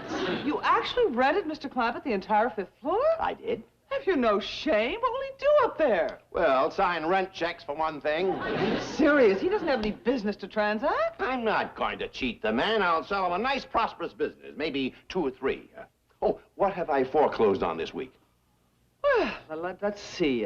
A craft center for the handicapped, an orphanage, a rest home, and a newsboy stand.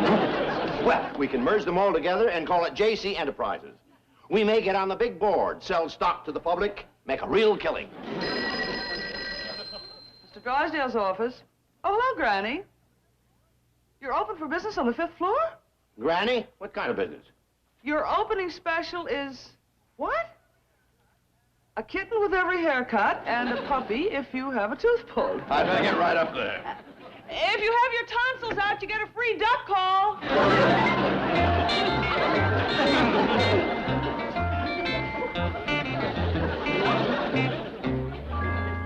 How's that look, Ellie? Oh, just fine, Pa. I called Miss Jane and told her about our opening special. Mr. Drysdale's coming on the run. He knows a bargain when he hears one. What's going on up here? JC Enterprises is open for business. Get a free kitten with every haircut and a puppy if you... He knows all that, Ellie. That's why he's here. Come on in, Mr. Drysdale. You're our first customer. Temporarily, Granny and me is sharing this nice big room. Of course, when business picks up, we'll have to spread out a mite. I picked out another office for my operating room. Operating room? I need a quiet place for my delicate surgery, like liver transplants.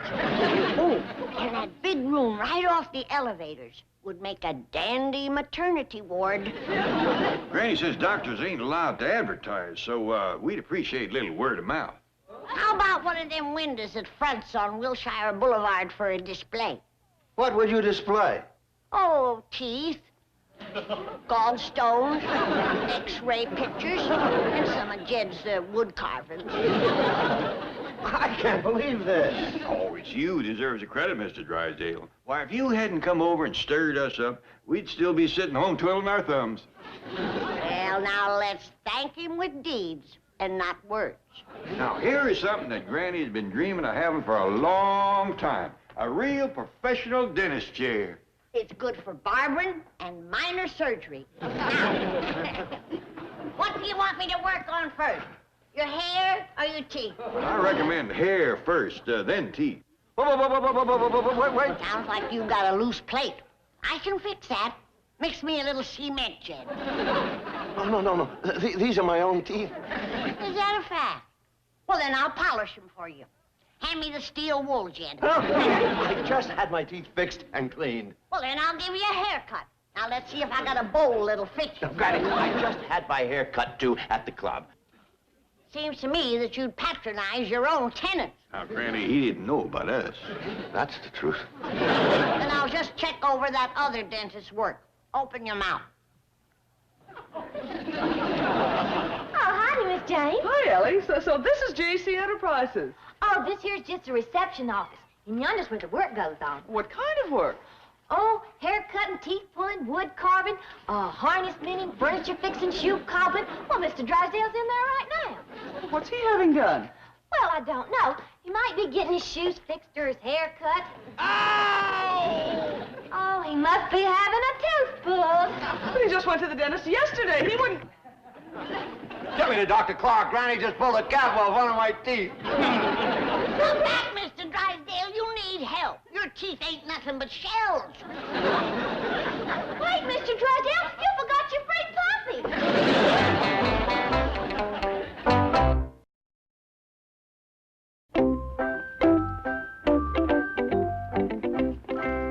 There's our trouble, Jed. No wonder we ain't getting no customers. That sign don't tell nobody nothing. You're right, Granny. I'll make you some other signs to put up out here. Well, make me one of a great big hand with the finger pointing that way, like they have in the lobby of the Bug Tussle Biltmore. I think I can whittle out one of them. Good. Who's that goomer? Says here his name is Rock Hudson. Is he wanted for something? I think he's a big movie star. Handsome rascal, ain't he? He got a nice smile, too.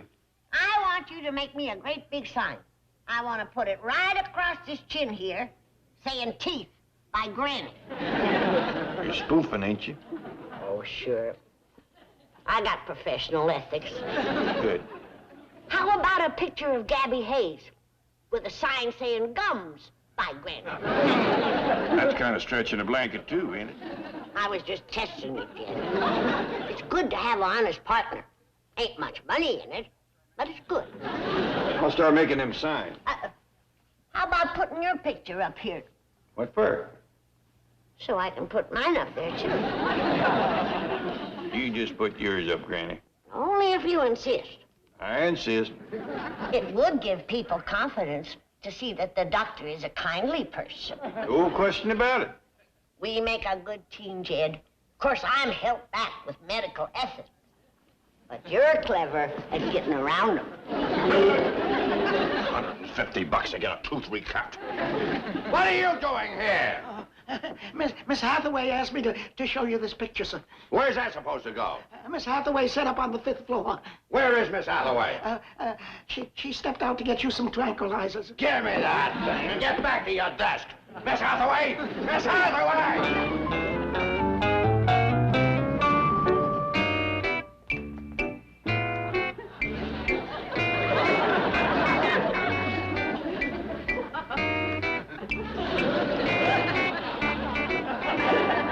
This is insane. These signs will have to come down. Harness bandit, open heart surgery. The Board of Health will condemn the building and you'll go to jail. Me? You don't think I'm going to take the rap for this? How do you like Jed's signs, Mr. Drysdale? Beautiful, just... Did you have my picture enlarged, Miss Jane? Yes, Granny, I just put it up. Here's a sign I want to put under it. Your friendly critic dentist. I want it painless in there, but it makes it too long. Sure makes a person feel good to be part of the business community. Mighty grateful to you for thinking of it. Always glad to be helpful. Of course, we ain't got no customers yet, but I reckon Ellie will fetch them in. Ellie? Yeah. Ellie Mae, come on over and show Mr. Drysdale your sandwich sign. Follow me to the 5th floor. Commerce Bank Building. I'm going to walk up and down Wilshire Boulevard. He's stammering again, Doctor. That ain't a loose plate. Them's his own teeth. What they is left of them. Well, I'd better get started. Wait. I think I know what's causing that. Too much tongue for your mouth. Come on into my office and I'll prune it back. No! It's just simple open mouth surgery. I can give you chloroform or a local or the economy job where I just clamp you into the chair. That economy job gets a mite noisy, Doctor. Well, you can run your power saw to drown out the scream. I'm fine, Granny. Really. I was just anxious to save Ellie all that walking. You see, I have a whole bunch of customers lined up for you. Yeah. Oh, that's dandy. Yes. Now, you all go back to your offices and wait. They'll be along very shortly. Come on, Granny, Ellie Mae. We'll be waiting for the customers. You sure you don't want a little bob job on that tongue? No, thank You know, Chief, you really should have let Granny work on that tongue. It's gotten you in real trouble this time. Where are you going to get a bunch of customers? You know that orphanage I foreclosed on? No. Well, how about the old folks' home? Absolutely not. To victimize poor, weak, defenseless, frightened people. That's it. The bank employees. You wouldn't? Yes, they've been belly aching for a medical care plan. Now they got it. Chief, it won't work. The first victim will warn the others. Not after Granny bobs his tongue. I want this floor closed to the public. From now on, it's sealed off to everyone but my 65 bank employees. You sent for me, Mr. Drysdale? Yes. Sit down, Cratchit. Oh, yes, sir. Now, Cratchit, you've always been sort of a ringleader among the rebellious element of my employees, the dissatisfied group. Oh, no, I haven't, Mr. Drysdale. You're the one who brought in the petition asking for Christmas Day off. Oh, you whipped me for that one show. You're not going to whip me again. No, I have no intention of punishing you, Cratchit. As a matter of fact, you're going to be the first employee to enjoy the benefits of my new medical care plan. You mean I'm going to get medical care? From A to Z. Doctor, dentist, major surgery. Oh, then you are going to beat me. Oh, will you relax? I'm instituting the finest, most comprehensive program of employee benefits ever conceived. I've allocated the entire 5th floor for this purpose. I can't believe it. Come, I'll take you up there. Oh, you're not going to push me down the elevator shaft? Of course not. This is the waiting room of my new employee care center. Oh, it's beautiful. And this is our lovely receptionist, Miss Ellie Mae. Ellie, this is Mr. Cratchit. Well, howdy, Mr. Cratchit. How do you do, Ellie Mae? When you're through, you can have a free kitten or a free puppy or both. Oh, good. I've always wanted a pet, but I never thought I could afford one. Now you're going to have one. Besides medical care, you will have your shoes fixed, a haircut. I hardly have enough to bother with. Oh, Oh, the doctor can grow you some hair. Really? Well, sure. She's poulticed a new head of hair on lots of folks. Oh, Mr. Drysdale, you know, I was all wrong about you. You're a saint. The doctor can cure that stammer, too. Take good care, Millie Mae.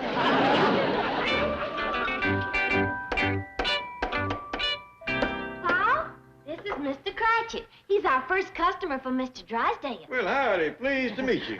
Same here. How's your shoes? Need fixing? Oh, yes. As a matter of fact, I've been walking on cardboard for the last year. Well, sit down. Take them off. I'll give you some new soles. Oh, yeah, thank you. Thank you very much.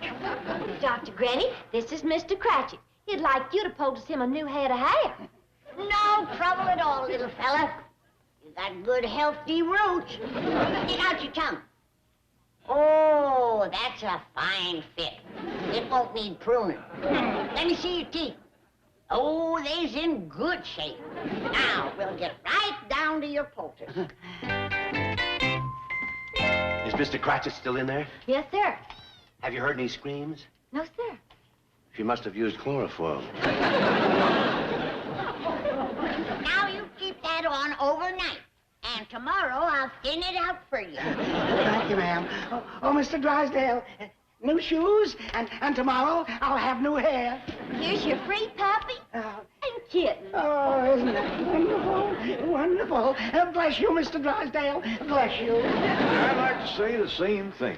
Mr. Drysdale, that little fella tells me he's only the first of 65 customers you're sending us. Well, yes. And Jed and me want to give you a reward. That really isn't necessary. Now, we won't take no for an answer. Come on. Come on over here, sit down, slip off your shoes. I'll cobble you a new set of soles and heels. Oh, you don't have to reward me. It's our pleasure. Now, close your eyes. And I'll give you my part of the reward. What are you going to do? I'm going to take out them bad teeth. It's just shell.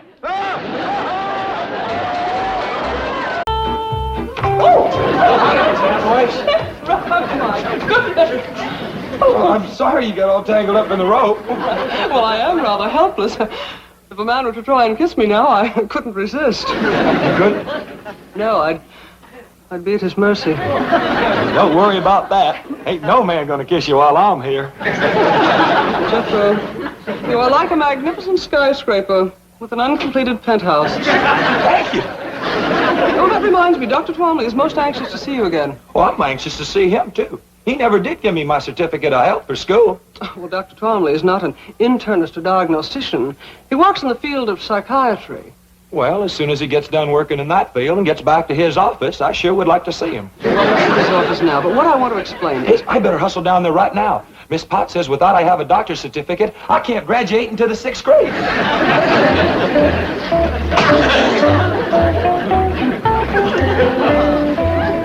Jethro? Oh, good morning, Granny. Morning, Miss Hathaway. Where's Jethro? I told him to string me a clothesline in here. I'm going to have to take a hickory switch to that boy again. He's gone, Granny, but you don't need a clothesline. I sure do. Can't hang him outside. It's going to rain today. But, Granny, you have an automatic clothes dryer that... Rain today. That's right. Well, I just read the weather forecast in the morning paper, and it says fair. Yeah, it's going to be a pretty fair rain. Granny, the Government Weather Bureau says no rain today. Is that a fact? Granny? Oh, howdy there, Miss Hathaway. Howdy. Granny, your soap's hardening up real good. I best go out and start cutting it into cakes. It's going to rain today. Miss Clampett, perhaps you can ease Granny's mind about this rain. Oh, that don't vex Granny none. She likes rain. Besides, it don't rain enough out here. It's not going to rain today. Who says it ain't? Well, the U.S. Weather Bureau. Who's he? If I had to narrow it down to one he, I guess I would have to say chief meteorologist. Well, yeah, them Indians is pretty good at reading rain signs, but I'll go along with Granny. The United States Weather Bureau does not depend upon rain signs. It is a vast complex of highly skilled meteorologists working with the latest scientific equipment. They send balloons tens of thousands of feet into the air to measure wind velocity, barometric pressure, moisture content, and temperature. Their radar network scans the weather all over the continent. Their weather satellites are out in space circling the globe. Now, what does Granny have to compare with this in making a weather forecast? Twinges. And little stabbing pains in her bones. I know what twinges are, but they can hardly be considered dependable weather prophets. I reckon they're as good as balloons. Granny's got other ways of telling when rain's on the way. She studies ants and spiders and listens to the way the owl hoots and other things. I'm afraid superstitions and omens cannot compete with knowledge and experience. Well, I'm glad you're coming around to our way of thinking. Where's Jethro? Granny's going to want him to tote that soap in before it rains. He's gone to Dr. Twombly's office. Good. He's going to need that health certificate at school. I've got to have it before I can graduate to 5th grade. You're in the 5th grade? Yes, sir. Fixing to scoot right on up into the 6th quick as you can give me my certificate of health. Jethro, a simple physical examination's no problem. I want to explore your mental capacity, your cerebral region. Should I take off my shirt? No. That won't be necessary. Just make yourself comfortable on the couch over there. Well, what did you do to your thumb? Oh, I have a patient who thinks he's a dog.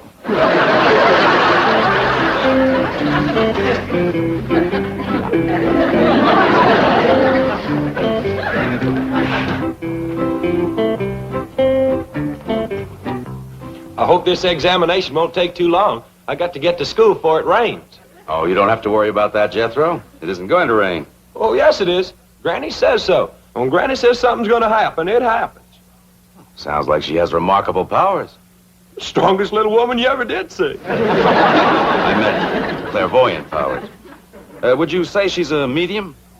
No, sir. I'd say she's a small. She's strong as a medium, and if she ever took a switch to you, you'd know it. Has she ever taken a switch to you? Oh, she sure has. Woo. And you stood for it? Last time stood for pretty near 2 days. Sounds like your grandmother is rather savage. Sometimes she's as ornery as a mud wasp in a dry gourd. Violent temper. I'll say. You're afraid of her? Oh, yes, sir. She's vicious? Well, that's a fact. Mean? Darn tootin'. Cruel? Oh, yes, sir. You hate her? Granny? Why, she's the sweetest little woman that ever lived. But you said she whips you. Well, she sure does. How often? Just as often as I need it. Jethro, you're quite a remarkable boy. Oh, is the examination over? No, just right. Now, you say you don't hate your grandmother. But how do you feel about your Uncle Jed? Is he a strict disciplinarian? Uncle Jed says that's nobody's business. What? He says it don't matter what church you go to, just so long as you go. My question wasn't about religion. Well, if you ever get one, you just ask Uncle Jed, because he can quote the good book from cover to cover. That's wonderful. So you like your Uncle Jed? Oh, yes, sir. Well, back home, I used to brag that Uncle Jed could outshoot, outlift, outhunt, outfight, and outfigure any man in them there hills. I see. Back home, you were proud of him. Oh, yes, sir. But now that you're in Beverly Hills, surrounded by well-educated, well-dressed, sophisticated, important, and successful men, you still brag about him? No, sir, I don't. Uh-huh. Why not?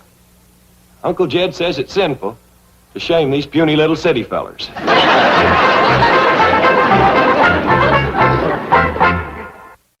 Miss Hathaway, how well do you know that there Dr. Twombly? Well, I'm not a patient of his, but he has a very big reputation.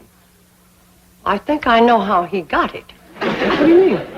I wasn't in his office for 2 minutes, and he tried to lure me to his couch. Well, he does that with everybody. He's a psychiatrist. Yeah, he admitted that to me, and I told him he ought to try to get himself cured. Psychiatry is what he practices. Well, he ain't going to practice on Pearl. Now then, Jethro, as I've already explained, sometimes we have hostilities and aggressions which are so deeply hidden from our conscious mind that they reveal themselves only in our dreams. Now, please, try again to recall for me a few of your dreams.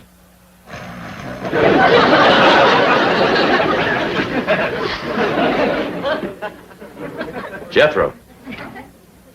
I want you to to tell me about your dreams. You keep asking me about my dreams, but you won't let me sleep long enough to have one. Let's forget about the dreams and go back to your conscious relationship with your family. Now, we've established that you love your mother, adore your grandmother, and worship your Uncle Jed. How do you feel about your cousin Ellie Mae? Dr. Twombly, there is times when I'd like to whoop the tar out of that girl. And just when is that? When she whoops the tar out of me. What do you mean? Well, she's all the time wrestling me down, getting a toehold or an arm lock on me. I'm that smart.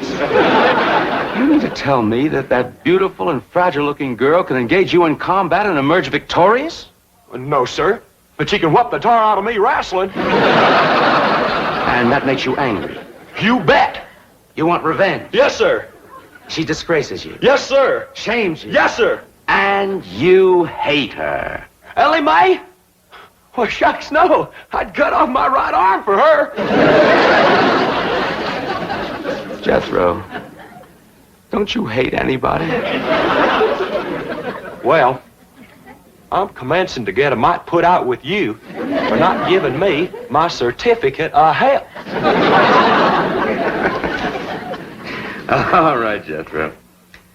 You take this note to Dr. Wilson across the hall, and he'll give you your certificate for school. Thank you. Oh, howdy, Mr. Drysdale. Well, Jethro, hello. You going in to see Dr. Twombly? Briefly, yes. Do you hate your mother? No. Well, don't tell the doctor. Seems to disappoint him something awful. Come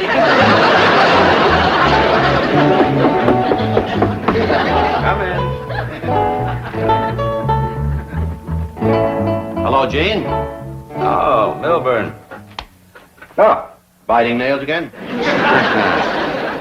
Your wife was scheduled for this hour. Yes, I know. She just called me from the beauty parlor. She's running a little late there and felt she needed that more than this. And I have to agree.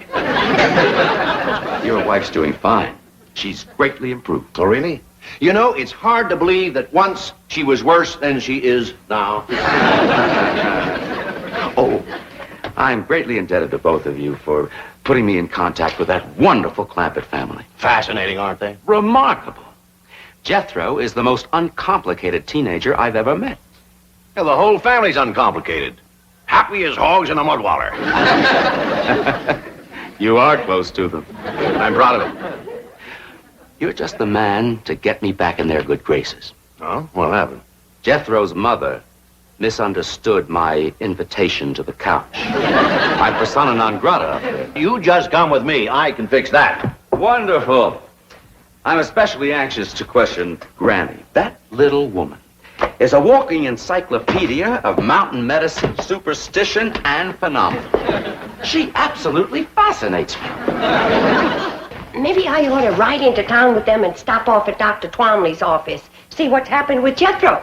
Pearl, don't throw yourself at that goomer doctor. Oh, he ain't no goomer doctor. Well, he ain't a regular doctor. I asked him. I says, how do you cure warts? And he commences giving me a lot of talk about a electric needle. Right quick, I says, how are you going to thread it? With baling wire? He had no answer for that one. Maybe he ain't just the best doctor that ever come along, but I kind of like him. Well, I still say don't throw yourself at him, Pearl. If you want to see him, I'll conjure him over here. How?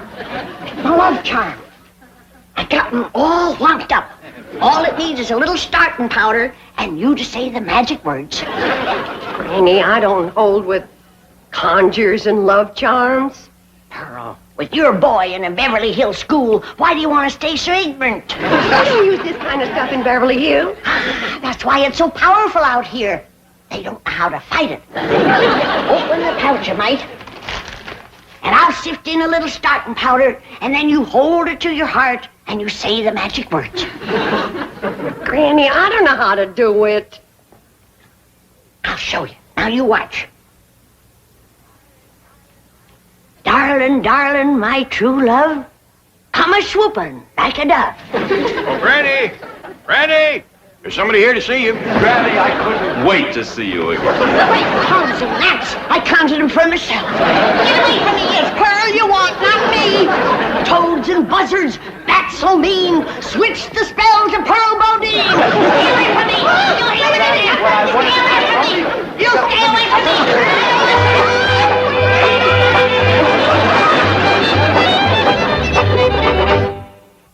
But, Mr. Clampett, you don't understand. I Just calm down, Dr. Twombly. Over here and sit on the sofa while you get a grip on yourself. Well, I'll be getting back to the bank, Gene. I see you're in good hands. No, Milburn, wait. What's going on? Explain it to me. He explained the behavior of these uncomplicated people to Beverly Hills' leading psychiatrist. No, Milburn, wait. Sorry. I want to pick up my wife at the beauty shop before the rain. Rain? What rain? The forecast says clear. You'll learn. So long, scientist. Mr. Clampett, I am perfectly all right. All I want to do is see Granny. I know that, but you gotta control the urge till she can break the spell. What spell? The one she throwed on you by accident. I'd like to talk to her about it. You would, but just simmer down a little first. I told you that love charm would work twice as powerful on these Beverly Hills men. I can't believe it. I just can't believe it. I tried to switch it over to you, but it had too strong a hold on him. I'll have to break the spell now with my letting go powder, and then start all over for you. Now, understand me, I don't blame you for the way you feel. Ain't no finer women growed in the whole world than in the hills back home. Now, you take my cousin Pearl.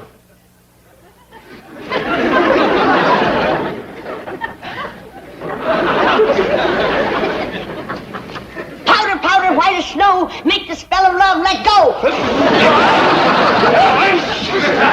spell is broke, Jed. You can let him go now. Oh, Granny, wait, what did you do to me? Come back. I want to talk to you. Granny, please. Granny, looks like the spell ain't broken.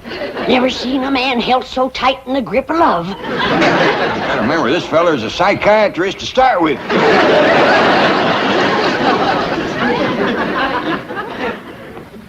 Now stay right where you are, Doctor. I'll bring Granny in to see you just like I promised, and Pearl, too. Gee, how do I look? Fetching as a fat hog on market day. Let's go see how Granny's doing. Granny.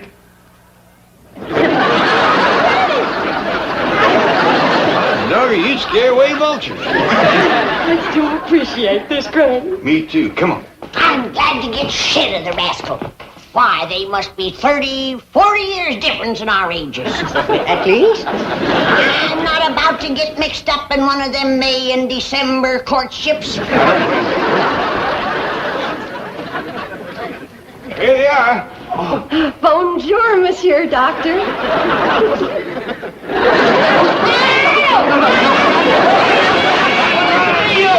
You didn't let... I never got... you didn't let... Pearl, I never see a spell to beat this one. I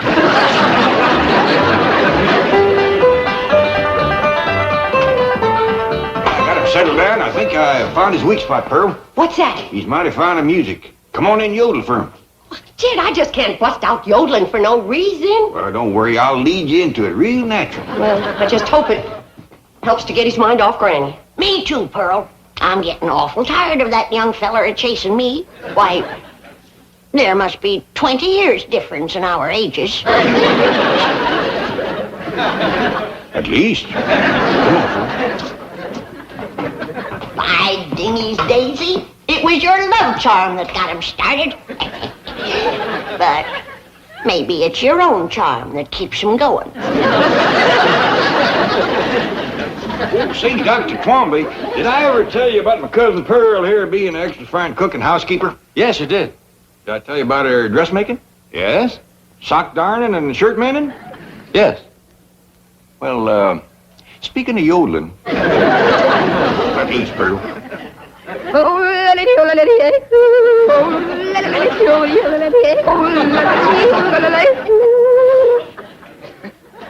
Ever hear anything like that, Doctor? Never. You got any requests? Yes, I'd like to see Granny. Tuck away, it's gonna start to rain. Granny, the paper says that... Stoop when I tell you.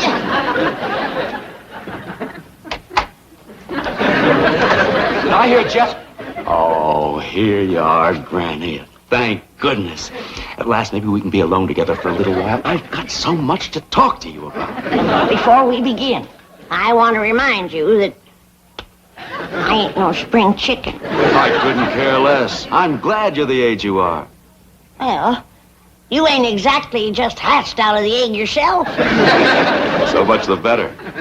Gives us more in common. Well, as long as you got your eyes wide open, let's go into the parlor. No, wait. I've got a better idea. We'll only be interrupted in there. My car's out front. We'll go for a drive. We can talk much better that way. Is that your car out front with no top on it? Yes, I always take the top off this time of the year. Well, we can't go driving because it's going to start to rain. No, it isn't. No, I say it is. I heard the news on the way over.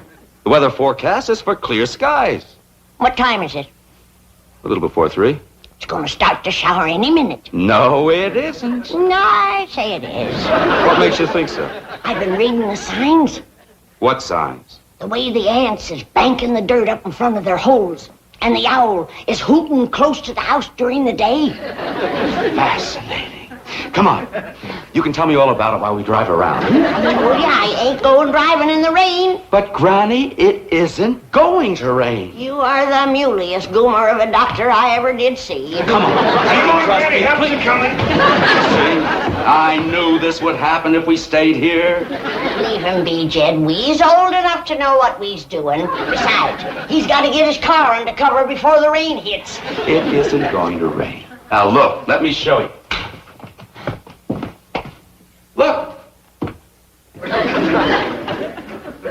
Did you ever see such a clear blue sky, such a...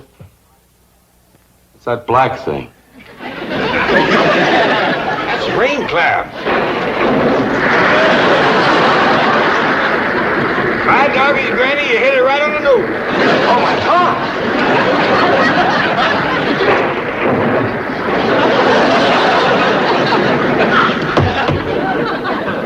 That poor fella's gonna get soaked, but I reckon a cold shower won't hurt him none. Might even broke the love spell you throw it on him, Granny. Oh, I don't care about that no more. Things wouldn't have worked out between him and me no way. Well, what do you mean?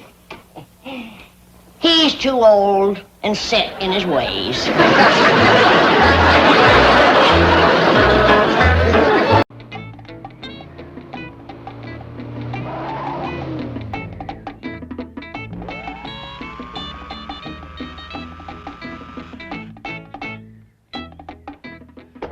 Hi, Uncle Jed, sweetie. In the Sam Hill is that? That's a girl. I reckon I could have guessed that. What's this contraption? Oh, this here is a hand-built, wedge-designed, custom-made rear-engine, turbocharged twin spear. She puts out 600 horsepower at 8,000 RPM. Well, I'd have never guessed that. Oh, Uncle Jed, I'd like for you to meet the newest superstar in my stable. A girl whose name is going to be up in lights from coast to coast. A girl whose name is going to be a household word. Miss, what was it again? Jean Rivers. That's right. Oh, well, howdy. I'm proud to meet you, Miss Jean. Is this your, whatever it is? Oh, no. This belongs to CB. Who is CB? That's me, Uncle Jed, sweetie. That's the way I'm known in movie land. CB de Bodine, star maker. You bought this? It's great for my Hollywood producer image. Where's the truck? When I drive up to premieres in this rascal, folks will know I'm important. Where's the truck? My fans will mob me. Where is the truck? I swapped it for this. I'll swap it back. Well, you see, it weren't exactly an even swap. I owe a small cash balance. How much? $18,000. Swap it back. Oh, money ain't no problem. You see, I got this here rich fella to back me. He's what you call him, an angel. Who is he? You? Swap it back. Oh, Uncle Generous. Uncle Jed. Can't we talk about this after she's gone? When is she leaving? Quick as you give me the 18,000. Swap it back. Oh, don't ask me to do that. I ain't asking. Now get a move on, because we planted a birthday surprise for Granny. Would you believe I got the car as a birthday present for Granny? Oh? I bet if I took her for a ride, she'd fall in love with it. Jethro, when are you going to learn that honesty is the best policy? Now, if you just come up to me and said straight out, Uncle Jed, could I please trade in the truck for a new car? You'd have had my respect. Uncle Jed, can I please trade in the truck for a new car? Now, that's honest. Do I get the money? No, but you got my respect. Where did I go wrong? Likely when you got out of bed this morning. Take that back where you got it and fetch the truck home. You know something? You don't deserve to have me for a nephew. That may well be. But when I see the trouble that other folks got, I grin and bear it. I'll show you.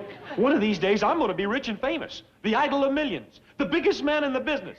And then you know what I'm going to do? I'm going to run away from home.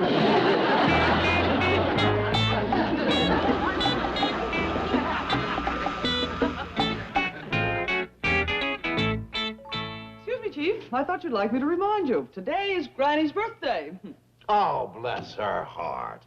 Remarkable little woman. I want you to go out and get her a fabulous present. Something really breathtaking and spare no expense. Wonderful. And while you're out, get her a little something from me, too. A little something? Yeah, and a beautiful card to go with it. You know, something with roses and lace and sentimental poetry like, though your hair is very gray, may you have a merry day. Hey, that's pretty good. Never mind the card, just type that up and I'll sign it. Right, Chief? That's chief, as in Indian. That's cheap as in skate? Well, I guess I am being a bit too frugal, but if I could only think of something that Granny would really want. I can show you just the thing. A few days ago, Granny and I were looking through this catalog, and we came across a picture of a hickory rocking chair, handmade by craftsmen in the Ozarks. Oh, here it is. She absolutely fell in love with it. She must have looked at this page for half an hour. Yes, I can see how Granny would really like this. Okay, here. Have this framed and give it to her from me.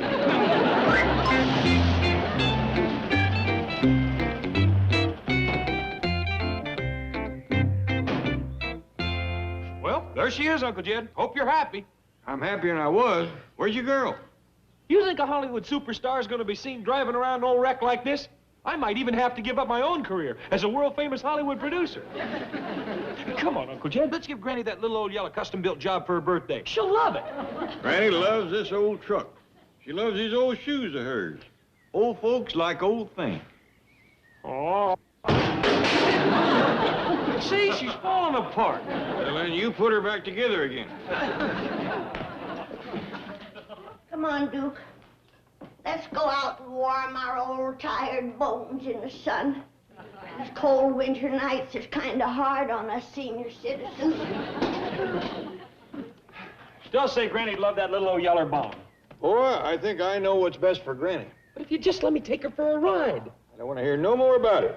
You mean we's going to keep that old broken-down wreck around here forever? Well, I don't say forever, but as long as she's still working. Well, these cool mornings, it takes forever to get her started. Maybe, but once she gets warmed up, she goes pretty good. She's an eyesore. She's a disgrace to the family. Come on, Uncle Jed. Let me just push her off a cliff. We'll collect the insurance. Duke, they's gonna do me in from a $50 double indemnity. What kind of birthday surprise would that be for Granny? It'd be a great surprise if you let me give her that little yellow bomb. Now he wants to blow me up. Listen, Uncle Jed, let's forget about the insurance. It don't amount to nothing nohow. First, I'll strip her of everything we can sell. Strip me? So that's why Jed took my shoes. Then I'll throw what's left on a city dump. Now I ain't even gonna get a decent burial. Jethro, I realize she's old and starting to fall apart. Yeah, that's the truth. One good kick could finish her. Nope. You ain't gonna kick her to pieces, nor push her off a cliff, nor throw her on a city dump. When the time comes that she can't go no more, we're gonna ship her back to the hills and give her to some poor kids to play with. As long as she can still get the job done, we're gonna keep her. Oh, shucks. Now, Jethro, you take a broom and sweep up all them leather scraps. Give me that broom, I can still get the work done.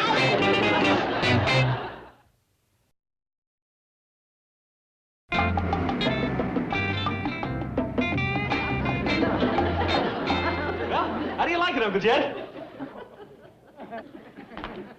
What? What have you fetched home now? This here's what you call a dune buggy. I mean, walking around a car. Oh, that's a fella. I'm glad you told me. This time I don't think I could have guessed. They call him Medicine Man. You Indian? Heck no, Indians don't dress like that no more. Just angry young protesters. What's he angry about? Everything. You name it, he's mad at it. You see, he's a spokesman for the new generation. A Medicine Man, this here's my Uncle Jed. Howdy there. How are you?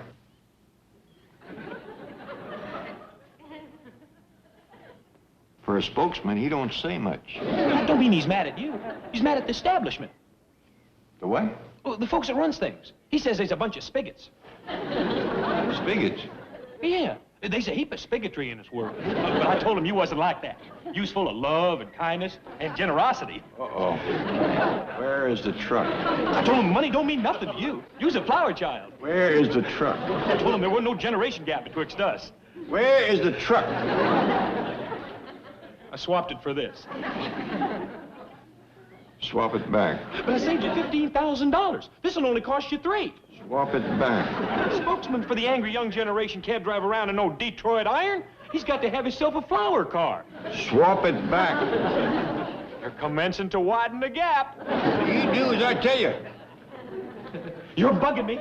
You're putting me uptight. You keep on like this, and we's gonna have us a freak out. There's one freak out already, and you're on the way to making it two. I'll give you one more chance to relate to my generation. Are you gonna buy me this dune buggy? No. Are you gonna buy me this dune buggy for Granny's birthday? No. Then I'm gonna drop out. What does that mean? That means that young folks like him and me is gonna run this world. Let me drop out myself. I'm protesting you. I'm demonstrating you. I'm dissenting you, because your value systems is all wrong. I'm putting you down, Spigot, because you don't tell it like it is. All right, I'll tell it like it is. You get that truck back here in 15 minutes, or you're going to eat Granny's birthday cake standing up. Yes, sir. Come on, soul brother. That old establishment cat means what he said.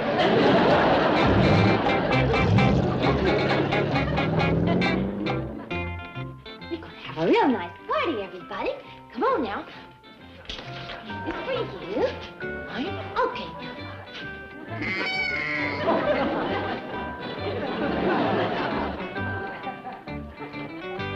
What you doing, Ellie? Oh, Granny, well, you spoiled our surprise. We thought you was taking your nap. Nap? I wouldn't close my eyes in this house. I'd wake up on the city dump. Duke and I've been working for the last 3 hours. But, Granny, this is your birthday. Don't mention me being a year older. They's ready to scrap me now. Who? Well, mostly Jethro. He says I'm an old wreck. And he's all for selling my clothes and pushing me off the cliff stark naked.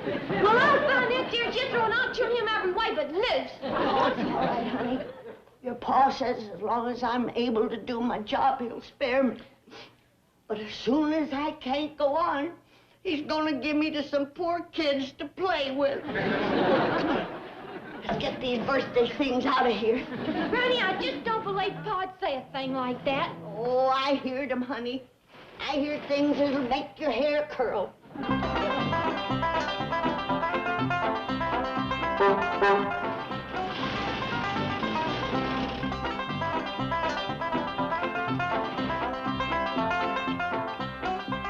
Well, there she is, Uncle Jed. But she's in bad shape, and so am I. What's your trouble? I got identity problem. I don't know who I am. I freaked out as a Hollywood producer. I freaked out as a protester. I even freaked out as a freakout. But now I don't know who I am. I can't do my own thing. Why not? Because I don't know what it is. I do. It's eating. We're going to have a birthday party for Granny. And you can do your own thing till you're full as a tick.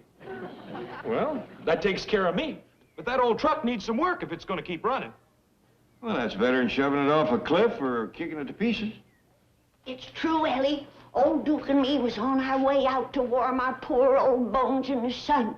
And when I opened the door, I heard them talking. Okay, Uncle Jed, it's a deal. I won't push her off a cliff, and I won't strip her and throw her on the junk heap. I'll just take her over and have a few new parts put in her. Ellie, now they's gonna transplant me some new innards. So they can keep me working for another 80 years, I reckon. I won't let them, Granny. Don't doze off, Duke. You'll wake up with pussycat parts. But you want to wait till after Granny's birthday party? I'd best get the truck running good first, Uncle Jed. I reckon you're right. Then we can drive Granny down to the butcher shop and she can pick out her own hog. Here's some money. Hot dog! I can buy the old truck a lot of new parts with this. Just get what you need.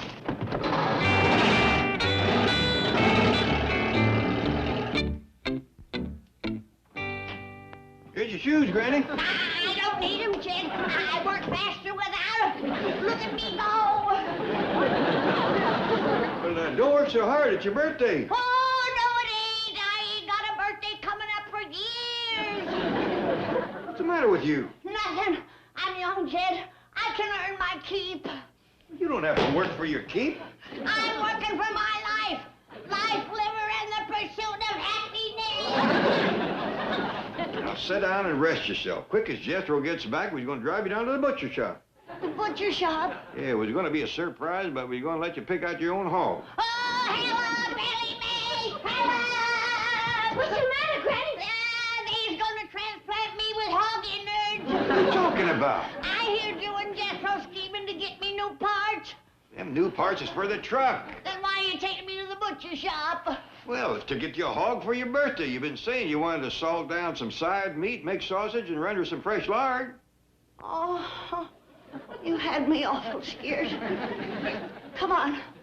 Let's go get my hog. Quick as Jethro gets back with the truck, he's out having it fixed up. Jed, I don't want that truck changed. I love it the way it is. He ain't going to change a thing. He's just getting a few new parts.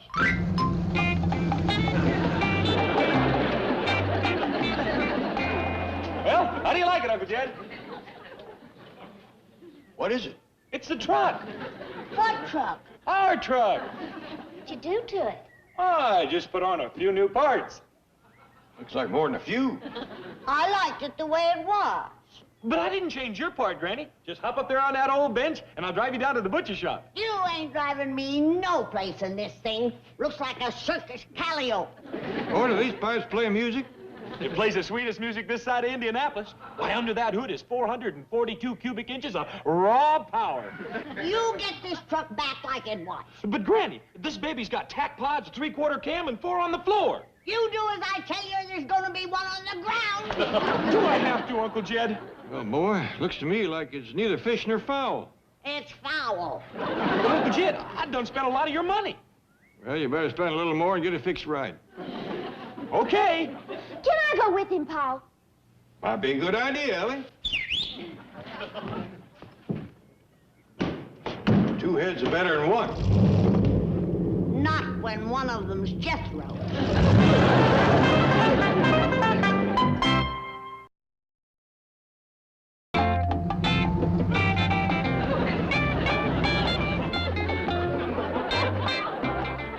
What in tarnation have you done now? Ah, I done my own thing, that's what. These here wheels done give me my identity back. I got my superstar back, and I got my self-respect back. Fine, I'll get the truck back. Where's my truck? Forget it, Granny. It's strewed all over the floor out at the garage. Well, somebody better put it back together again. Granny, I've had it with that old wreck. It's done tarnished my image for the last time. You get that truck back here, melonhead. Watch it, baby. You don't go putting me down in front of my superstar, you'll put me up tight.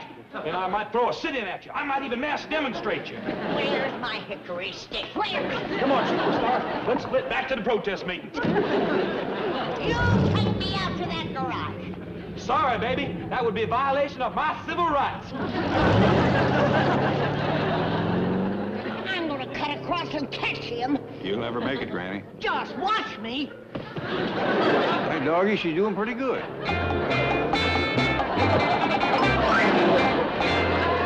She can just keep that speed till the next Olympics. We got us a mess of gold medals. Good news, Chief. I think I found something Granny wants even more than a hickory rocker. Oh, what is it? A nice big hog. How much do they cost? About $100. $100? Is that your idea of good news?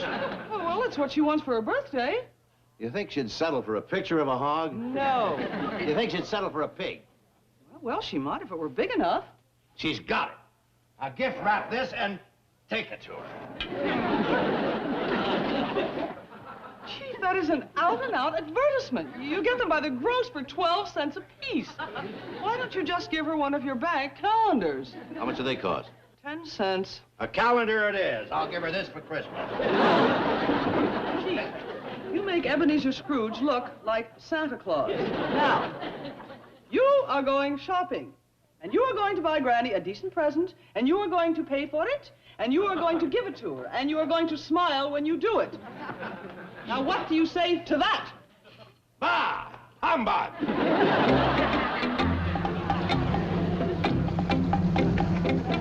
Well, here we is back at the Citadel of the Decadent Rich. Howdy, Father Emmett. Hey, me. My name's Hydrangea now. I'm a flower child. Is the kitchen free? There's 30 or 40 more coming over for a happening. In the kitchen? That's where it's at, baby. Jethro wants to have an eat-in. I might have known. Come on, group. Hold it. The only happening that's happening around here today is Granny's birthday party. Do we get victuals, or do we commence yelling police brutality? You keep this up and... What in the blue blazes? Chief, listen to me. You are making a mistake. What do you mean? You said Granny wanted a hog? But when she said dress, she didn't mean like that. So the clothes came off the rack. If you think I'm going to have an outfit tailor-made for a hog.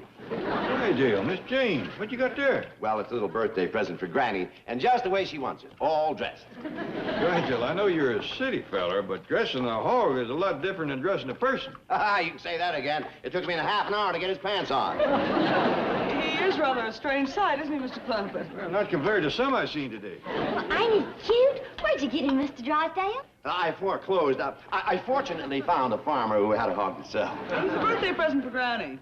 Ellie, why don't you take this porker around back and feed him and take care of him? I sure will, Pa. You know something? I like hogs better than hippies.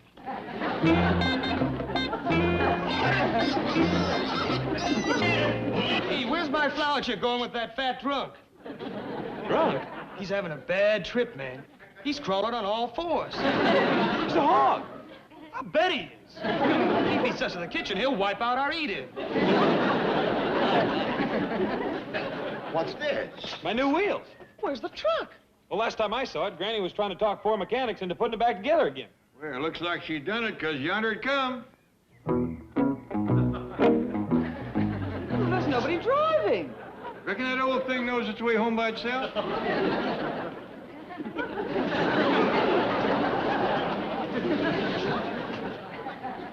Granny, you got it back together. Well, the mechanic's done it. I just persuaded him. Good.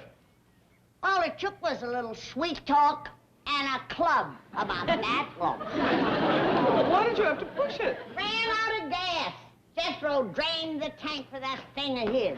Granny, do you have to park this old clunker next to my groovy new rod? Watch it, boy. Why do you keep clinging to this broken-down old symbol of your backward generation? Us new breed of cats is ready to go to the moon. Well, here comes your liftoff. It's a better car than that old pipe organ that he's got. Are you comparing this bucket of bolts to my fuel-injected, custom-built bomb?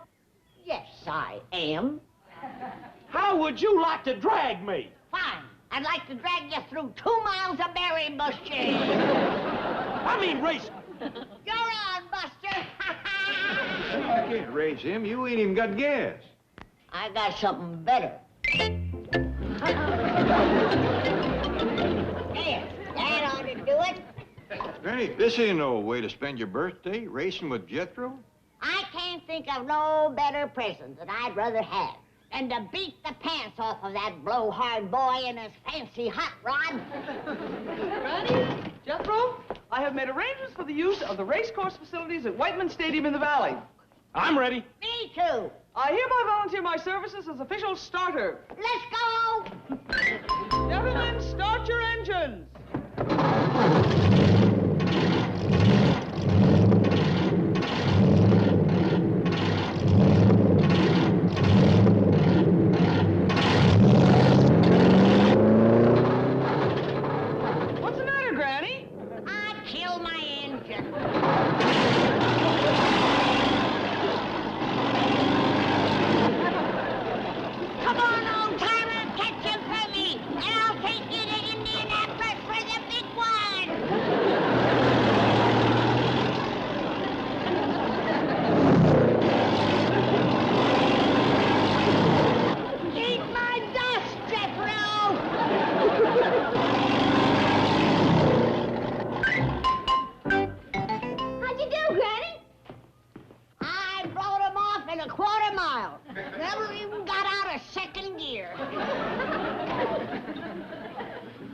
Granny, can I have the truck back?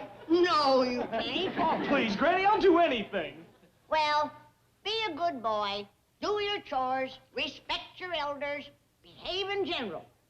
And I'll let you work in my pit crew at the next Indianapolis 500. Oh, thank you, Granny, thank you. Yeah, let's have no more nonsense about that generation gap. Oh, I promise, Granny, I promise.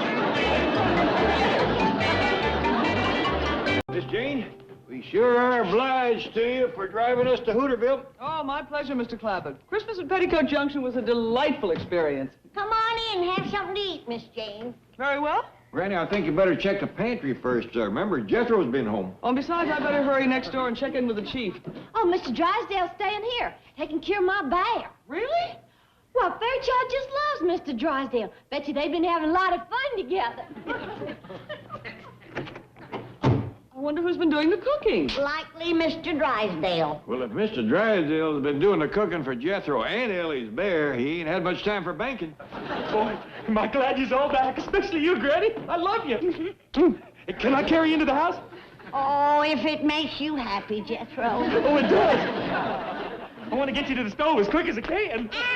You put me down, you big muffin. You're all heart, boy. He's all stomach. Carry something, take those. Oh. Yes, sir. Jethro, apparently you weren't too happy with the chief's cooking. Oh, Mr. Drysdale? He ain't been here since Christmas. He ain't? Well, no, sir. He took the truck and Ellie's bear and drove to Hooterville to join you. Well, he never got there. Wait a minute, Jed. When we was on that train, Christmas night singing carols, I recollect Sam Drucker looking out the window and saying he seen a bear driving a truck. Yeah, and we just thought he'd had too much eggnog. No, that was Fairchild. I learned him how to drive so he could spell Mr. Drysdale at the wheel. A bear? He ain't bad, Granny. He hogs the road a lot, but the other drivers never complain. I wonder why he didn't stop in Hooterville. That town is easy to miss in the daytime, but at night, with no lights to speak of on that truck. No brakes to speak of, neither. But she runs good. I filled the gas tank with Granny's White Lightning. What? And I gave him plenty of extra jugs for the trip back. That stuff is liquid dynamite. I'll say it is. Maybe he overshot Hooterville. I certainly hope we hear from him. If he runs into something, the whole countryside will hear from him. Poor Mr. Drysdale driving across country in that old truck with a 400-pound bear. Oh, he don't look like a bear, Granny. He looks like a 400-pound hippie. Hippie? Oh, yes, sir. I put a wig and clothes on him so he wouldn't attract attention.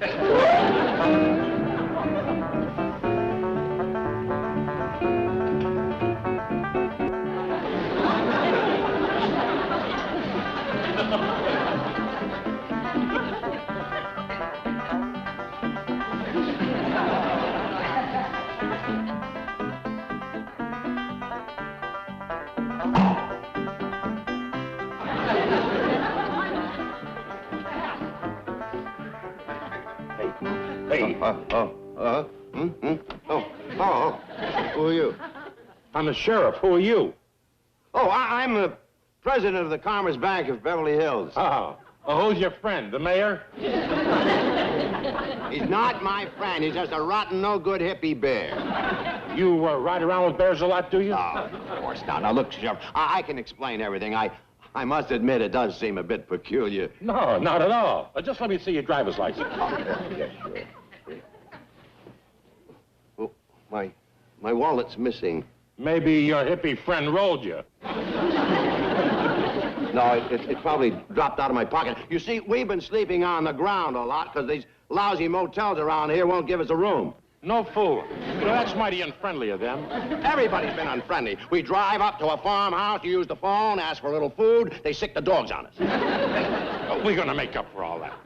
We want you to be a guest of the county for a while. Well, now, that's more like it. You mean I'm under arrest? That's right. What for? What are the charges? For a starter, hauling moonshine. Now, look, Sheriff, you've got it all wrong. I just use his stuff to run the truck on. You mean you use the truck to run this stuff on? Keep your voice down and put that corn whiskey away. If he wakes up and sees that jug, he'll go for it. You mean you let that bear drink? Try and stop him. He's sleeping one off now, and when he wakes up with a hangover, ooh, he's mean. You gotta be crazy to be riding around with the drunken bear. That's nothing, but when he's driving, then it's nervous. Let's go. Follow me. Where are we going? We're going to the courthouse. And if I look back and see that bear driving, you're in big trouble. You rotten bear. I had to undress you and put you to bed. You ought to be in the drunk tank. Mr. Drysdale, I just made that phone call to your bank. Oh, good. Did you speak to Miss Hathaway? No, she wasn't there. Well, whoever you spoke to, I'm sure they gave you the word. They sure did. Said they never heard of you. Are you sure you talked to the Commerce Bank? That's the one. Well, who'd you talk to? I'll fire them. I couldn't catch the fellow's name. He was laughing too hard. Did you tell him his boss was in jail? Yes, sir. And that's when he started laughing. You let me out of here! I know my rights! I want a lawyer! Oh, excuse me, Fairchild. I'll be quiet. Go back to sleep. That's a good bear.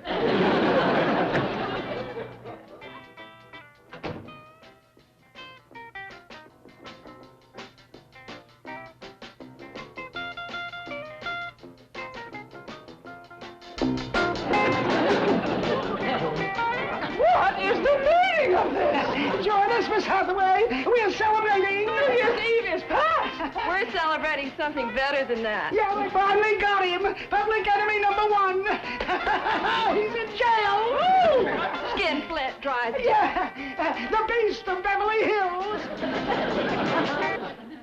Where is Mr. Drysdale? Promise me you'll keep it a secret. Of course not. He must be released immediately. Oh, he'll never be released. They've got him for vagrancy, bootlegging, and contributing to the delinquency of a bear. Mr. Cratchit, do you want the doors of this bank to close? Oh, yes, that's a great idea. We'll make it a legal holiday, Liberation Day. We'll hang out flags and bunting, and we'll let all the employees go off on a picnic. The only place we are going is to the town where Mr. Drysdale is being held, and we are going to take him out of that jail. No. I'll have no part of a lynch mob. I mean, we are going to bail him out.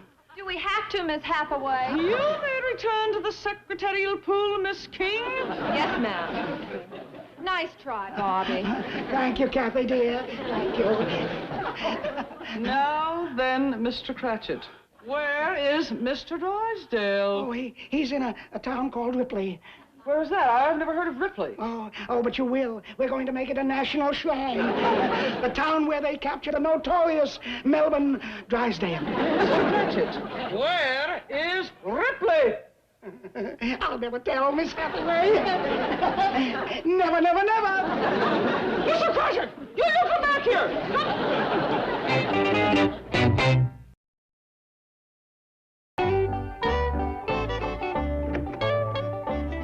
I sure hope Mr. Drysdale gets back with our truck. I'm lost without wheels. You mentioned it looked like he's lost with him. Jethro, it don't appear to me that you've missed many meals. You've been doing your own cooking whilst we was gone? Heck no. I got me a cook the first day. Oh, she ain't as good as you, Granny, but she's learning. She? Oh, yes, sir. You heard of topless waitresses? I got me a topless cook. Mary! Oh, she's out in the kitchen, fixing my lunch. Oh, don't be surprised at anything you see. She's a real swinger.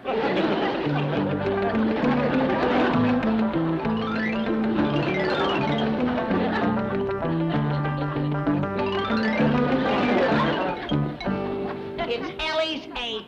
The boy told the truth. She's a swinger. It was nice of you to help, Bessie, but I'm back now. Come on, and go get your clothes on. Appears like Jethro rigged that rope so he'll swing any place in the kitchen. Well, if there's a way to speed up getting food, he'll think of it. I don't know what she was cooking, but it ain't bad. Now, careful, Jed. Just 'cause Jethro eats it don't mean it's fit for humans. Taste it. You may have found yourself some cheap kitchen help. Interesting. Shows imagination. But bananas and goat tripe ain't my dish. Granny, Miss Jane says Fairchild's in jail. Your bear? Yes, sir. We gotta get him out right away. Whereabouts is he, Miss Jean? In a little town called Ripley, but what's even more disturbing... We got to do something. Get a lawyer. Call the Supreme Court. Granny, bake Fairchild a cake with a saw in it. Calm down, Ellie. Well, it's all Jethro's fault. Just wait till I find him. He's done turned Bessie into a short-order cook, and now he's going to have my bear on the chain gang.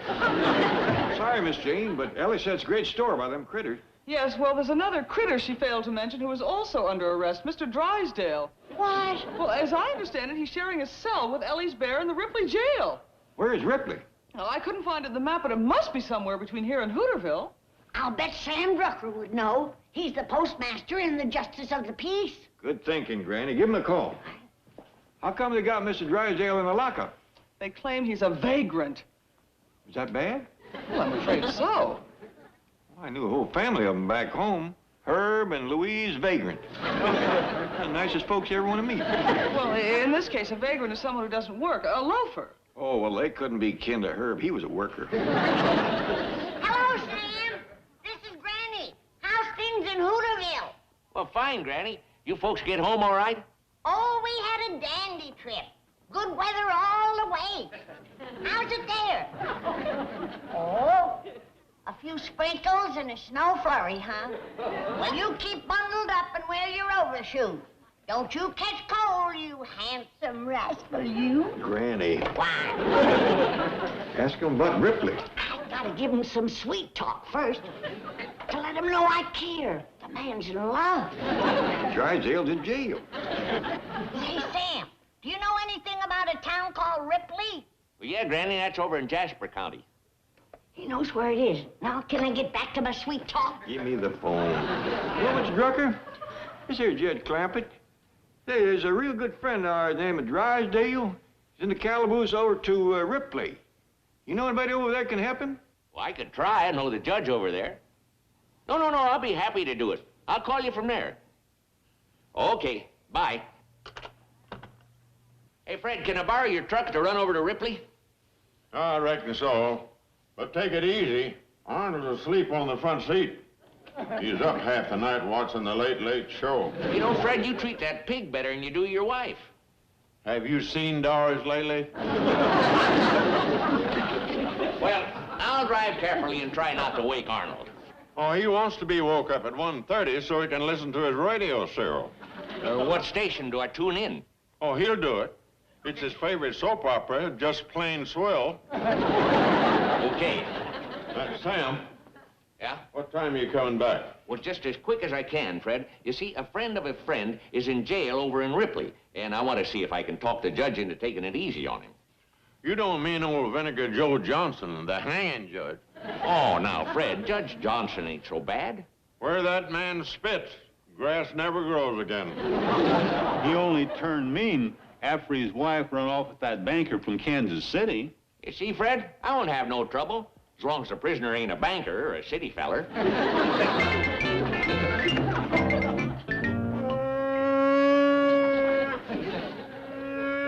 Oh, shut up, you hairy wino. You alcoholics all alike, you never learn. Oh, ooh, you have bad breath, Fairchild. Bad breath. How about a little fresh air? Well, it's about time.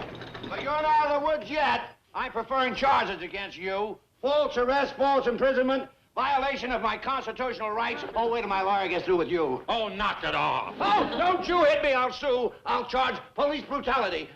Will you sit down and be quiet? I'm here to take your hungover friend for a walk. I hear him groaning all over the courthouse. But people think we're mistreating the prisoners. Look, when do I get out? Listen, did you call my bank again? Yes, and the same fella answered, and he's still laughing. Listen, I really am president of that bank. You've got to believe me. I don't even believe it's a bank. All I hear there is rock and roll music and girls laughing and people yelling about Liberation Day. Listen, will you please call again and let me talk? I can't waste the county's money on that. The Vinegar Joe wouldn't like it. Who's Vinegar Joe? The judge that's going to try your case if he ever gets back from fishing. The judge is out fishing? Yeah, and mister, you better hope he has good luck.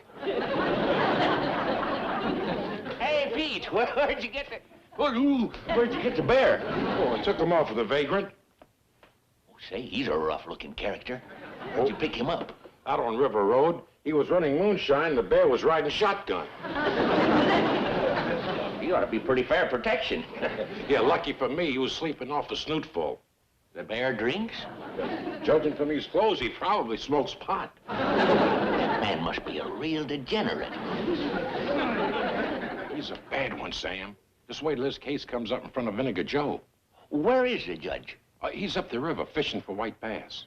Oh, he's gonna be mean when he gets back. The bass ain't running today. I feel sorry for that poor guy. You know, so do I, but that's his problem. I'm looking for a fellow by the name of Drysdale. Oh, that's him. I gotta plead his case in front of Vinegar Joe. I guess so. He claims he's a president of a bank in Beverly Hills. Holy cow, a city feller and a banker. Good luck, Sam. Well, I'll need it. The judge is up the river and he's up the creek. You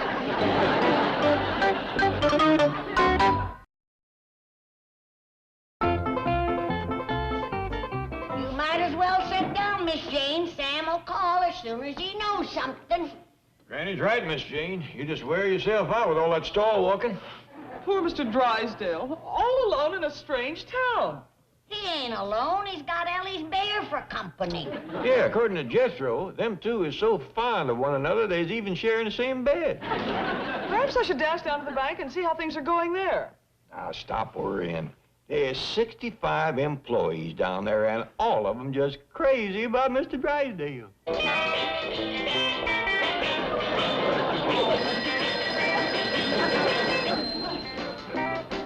Boogaloo Bank of Beverly Hills. Who is this? What's going on down there? Sorry, I can't hear you. We're celebrating Liberation Day. The Wicked Witch is gone. Take your time, Sam. Thanks, Pete. Mr. Drysdale, I'm Sam Drucker. Oh, I'm pleased to meet you. Sam Drucker? So you're behind this plot. Oh, I might have known. Boss Drucker, head of the Hooterville Mafia. Finally, we meet face to face. Yeah, and I'm getting the worst of it. I can see it all now. You're trying to ruin me so you can have the Clampett fortune in your bank. You framed me. You had me picked up on phony charges. I don't even know what you're talking about. Not much you don't. And leaving the cell door open, hoping that I'll make a break for it, huh? So your friend Pistol Pete can shoot me in the back. Even brought the bear outside so there wouldn't be any witnesses. Well, it won't work. You've railroaded me this far, but you're not dumping me into an unmarked grave. Mr. Drysdale, I think you're a little wrought up. I am wised up. And I demand a fair and impartial trial before a judge. Well, you'll get a trial just as soon as Joe gets back. Joe? Judge Johnson. Oh. Well, you even have the judge in your pocket. It's Sam and Pete and Joe. Oh, what a trio. The political boss, the gunslinger, and the crooked judge. I'd be real careful what I say about Judge Johnson. There are two kinds of men he don't like, and you're both of them. I am a Beverly Hills banker. Bingo. Get out of here, you small-town gangster. I'm not knuckling under to you or your mob. Now, Mr. Drysdale, to help you, I left my store and I rode 40 miles with a pig. A pig? Yeah, and he was listening to radio serials every foot of the way. That's country justice for you. I am picked up because I have a bear sleeping in my car. But you drive around with a pig who was hooked on soap operas. If you'll just listen... Out! Out!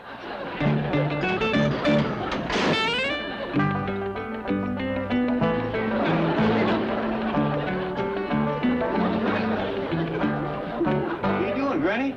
You can cover a lot of kitchen with this thing, Jed. It's a real step saver. Come on down, Granny. I'm afraid I got bad news. Sam Drucker just called from Ripley. Did he forget his overshoes and catch cold? It's a heap more serious than that. Has he got the sick? It ain't Sam, Granny. It's Mr. Drysdale. He goes on trial first thing in the morning. We got to be there to help him. Well, I've gotten the directions to Ripley. We're going to have to drive most of the night to get there in time. What all are they holding again, Mr. Drysdale? The charges are piling up at the minute, but the one I'm worried about is murder. He's committed murder? Not yet, but I'm afraid he will when he gets back to his bank. Hear ye, hear ye. Circuit Court of Jasper County, Township of Ripley is now in session. Honorable Joe Johnson presiding. All rise.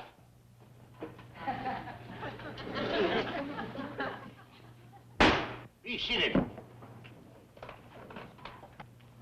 Is that the degenerate criminal I had to give up my fishing trip for just when the bass started biting? That's him, Your Honor. I object. You're calling me a criminal before I... Sit down and shut up. You're in contempt of court just from the way you look. It's not my fault. I didn't sleep a wink last night. They were building a scaffold outside my cell. Yeah. We're gonna hang that big city banker that ran off with my wife. Hang him? Why? We brought her back. Now, what are the charges against this tramp? First, there's vagrancy. 30 days. I am not a vagrant. I'm a banker. 60 days. I am president of one of the biggest banks in Beverly Hills. 90 days. What else is he guilty of? Contributing to the delinquency of a bear. A bear? Yes, Your Honor. Where is he? Well, Peter's bringing him across the courthouse lawn, and he got loose and chased a woman up a tree. Oh, now, that's serious. Possession of a dangerous wild animal jeopardizing the lives of peaceful citizens.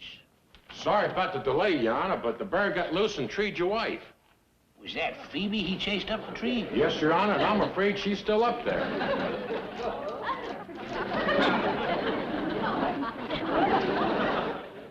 How much you want for that bear? Well, Your Honor, I'm very attached to him. You know, a man's best friend is his bear. My bear. Howdy, Fairchild. I'm so glad to see you. Howdy, Mr. Drysdale. Order in the court. Now, you say that's your bear, young lady? Yes, sir, Mr. Judge, Your Honor, sir. His name is Fairchild. He's a real nice bear. Well, now, I like his taste in owners, but his taste in traveling companions needs working on.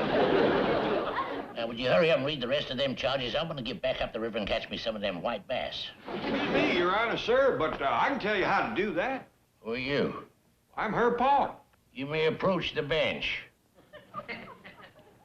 So you're a fisherman, are you? Well, I've caught a few. Speaking of white bass, I got a little homemade spinner. You put a little pork rind on it, and I've hauled them in that big. Could you make me one? Sure. When this trial's over, you want to go up the river with me? Be proud to. What else is this hobo charged with? Transporting moonshine. Oh.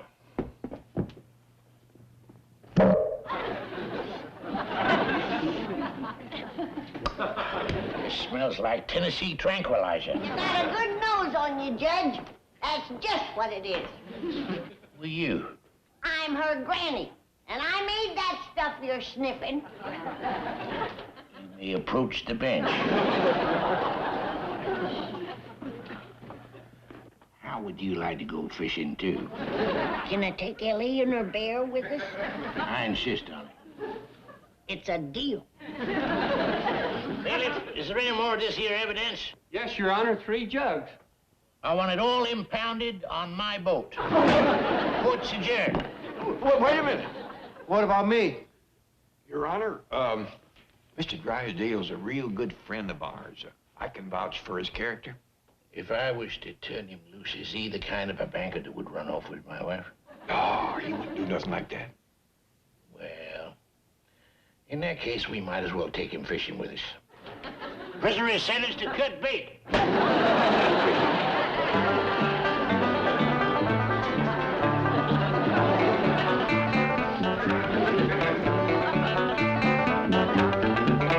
That's fine right there, Mr. Brewster. Jethro! You can start bringing them things out now. Oh, boy, I can't wait to get back to California. I ain't been warm clean through since we got here. Jethro, take it easy.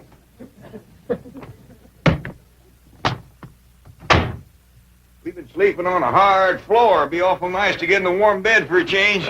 I'll take it, Jethro. Jethro, I said take it easy. Granny ready? Yeah, just putting on her gaiters. I'll bring it right out.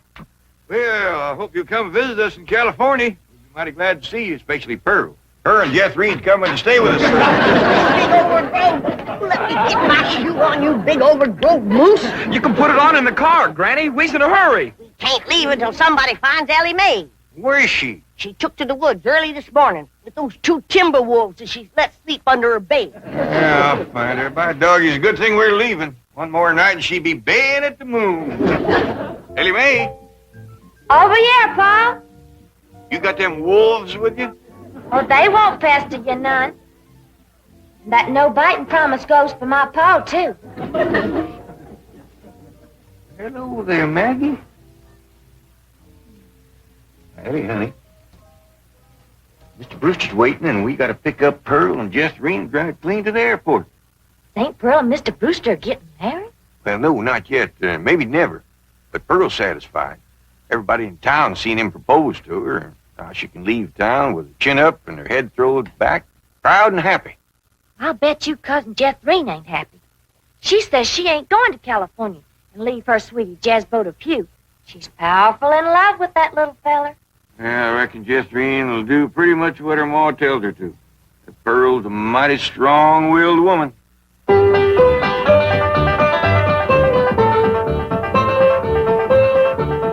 Jethrine's pretty near time for them to pick us up. Now, no more sulking. You're coming to California. I don't want to hear no more argument about it. Okay, Ma, I'm coming.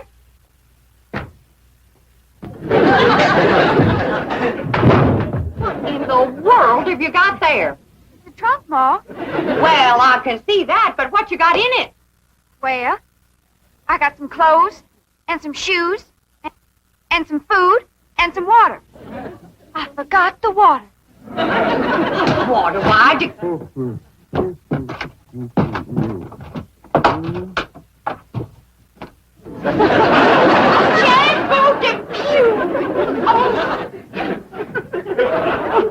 Miss Bodine, that daughter of yours is a mighty strong-willed girl. Did she put you in there? I think so. I told her I couldn't go to California with her. And that's the last thing I remember. Oh, don't let him get away. Jethrine, you put him down. This minute. What's the matter with you? Why, that poor boy could suffocate in that trunk without no air.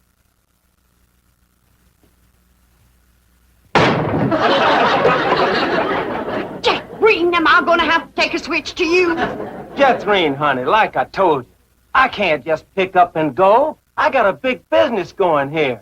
Couldn't you be a traveling salesman in California? Darling, it's taken me years to build up this territory. And this is my big selling season. Well, I can knock down $100 in the next 2 or 3 months. And a fella don't walk away from a gold mine like that. Talking sense, Jethrine. But Uncle Jed's a millionaire. And Cousin Ellie says they got plenty of room in that mansion. He could stay there with us. Jethrine, I got my pride. Well, I'd rather die than take charity from my sweetheart's kinfolk. Oh, well, sure, you can write to one another. Of course. And I'll be here when you get back. Oh, there they are. Now, Jethrine, you get ready to leave.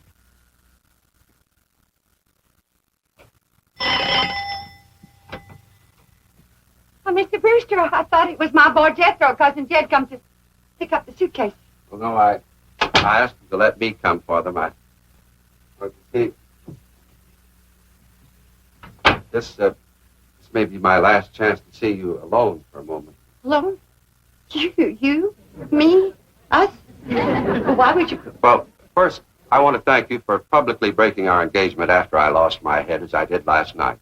Oh, shucks. I didn't mean it when I said yes. It was just nerves and excitement of the moment. Well, you were very sweet about Yeah, it. well, but now that my head is clear and I'm thinking straight, well, I realized I couldn't get married right now. Some man would lose a wonderful wife. My goodness, I got family obligations, you know. Why, Cousin Jed's been after me 3 or 4 months to come to Beverly Hills and get that wild daughter of his proper dressed and acting like a lady. I'm going to miss you, Mrs. Bodine. Yes, well, he's in desperate need of me. I don't know what come over me last evening, but now that I had a good night's sleep in the morning coffee, got my wits together, well, I could just... laugh at myself for even considering marriage. Mrs. Bodine, I just want to say that I think you're a splendid woman, and I'm sure our paths will cross again. And, well, I'd consider it a great honor if you'd allow me to kiss you goodbye.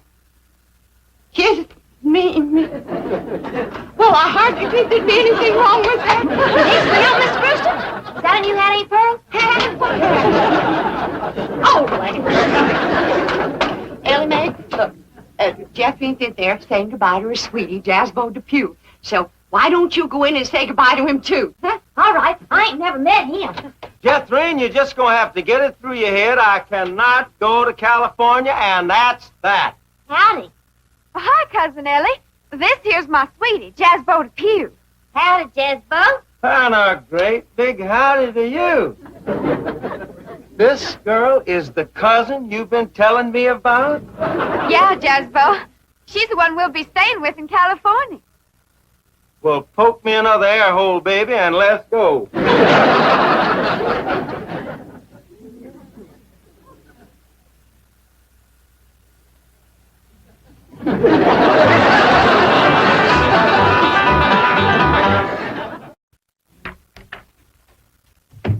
Oh, good morning, Chief. Morning.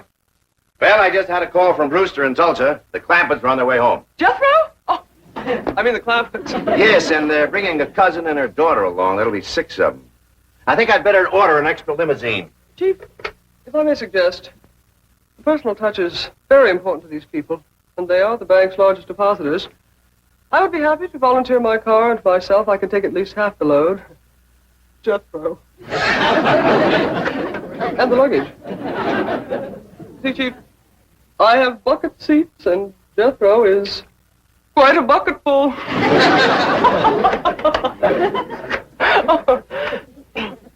How's about 3 apiece, Chief? Fine. We'll be ready to leave for the airport about noon. Entendu, mon capitaine.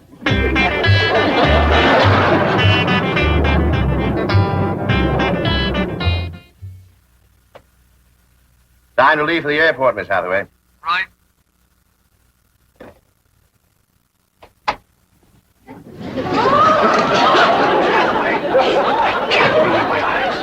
Don't be alarmed, Chief. This is just for the Clampetts. I have no intention of disrupting office discipline with my seductive appearance. What a remarkable change. 3 hours in the beauty salon. Tell me, are you busy tonight? Because if you're not, I'd like you to work and make up those 3 hours. They could have missed the plane. Oh, impossible. Brewster phoned me after he put them on board. Oh, miss, are there any more passengers aboard? Yes, there are 6. Well, they appear to be hillbillies. Was there anything wrong with them? Oh, no. You see, we served lunch before we arrived, and they refused to leave the plane until they helped do the dishes. And we served 120 lunches. Well, here they come. Flight 201 for Chicago and New York is now loading at the East Concourse. Oh. Thank you for sharing your food with us. Thank you for doing the dishes. You sure you don't want us to wash the windows? It won't take long if we all pitch in. Thank you. Drysdale, howdy. Welcome home, Mr. Clampett. This here is my cousin, Pearl Bodie. Oh, howdy, Mr. Drysdale. Oh, excuse my wet hand. Oh, it's quite all right. Well, how did you enjoy your plane ride? I don't believe it. I plain don't believe it. It's a miracle. Oh, well, it ain't nothing. You ain't seen nothing, Pearl. Wait till we ride on that escalator. Yes. Well, my car's out in front, Mr. Clampett. Come on. Mon amour. That ain't my name. Who are you? I am a wild and mysterious gypsy. I have come to take you away to my gypsy camp. You got some food there? Well, I can't stay long, but I am kind of hungry. Helping wash all them dishes give me quite an appetite. Jed, them stairs is moving. We're having a California earthquake. Pearl, them stairs are supposed to move like that. What for? I don't know, but that's what they call an escalator. Only thing is, last time we was here, they was moving the other way. Well, come on. Well, we ain't gonna get on them crazy stairs. Oh, come on, Pearl. Once you're on there, you like it. Welcome home, Allie Mae. Howdy, Mr. Drysdale. Welcome home, Granny. Thank you. Well, where's Jeth Reed? Last I saw of her, she was still eating.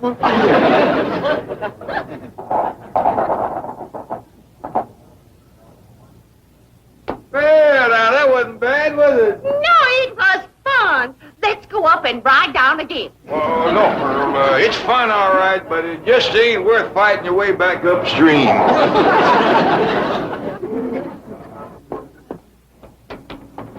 Jason, this place is haunted. A ghost just went through that door. That ain't no ghost, Pearl. That's what they call electric eye. They got them all over out here. Well, you go first. I ain't taking no chances on crowding a spook. Come on, Benny. I can get on that dog, Benny.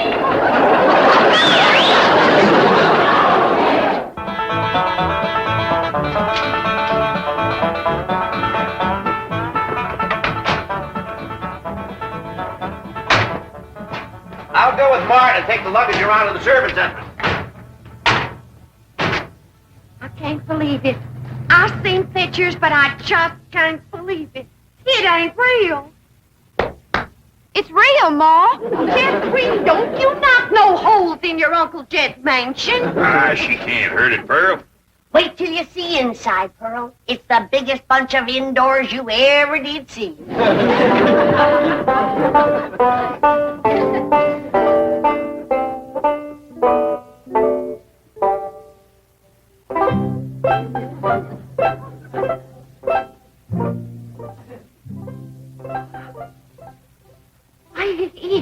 It's a palace.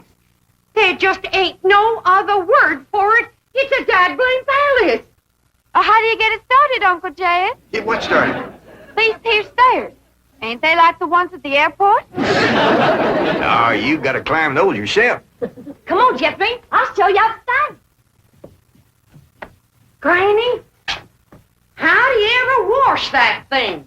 Ain't washed it yet, Pearl. Oh, well, don't you worry. I'll do it. Pearl, now this here is what they call the drawing room. Drawing? Wait till you see this piano. The whole thing is hand-painted. Yeah, Pearl. Ain't that just about the prettiest piano you ever did see? It's got pictures on it.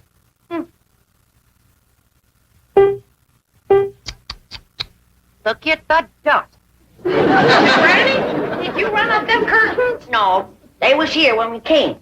Well, as soon as we get settled, I'll run up some new ones. Them windows ain't been washed in weeks. Well, Pearl, you know, it's a mighty big house. It'd take a miracle woman to get it all done. Looks like I've come just in time, huh? Where's the kitchen, Jack? I'll show you. 32 rooms in this house, and something tells me it ain't gonna be big enough. What do you think? Well, I think I should have brought my coal oil stove. For your information, Miss Pearl, we got gas. Well, I don't wonder. Eating nothing but uncooked food. Here, pump.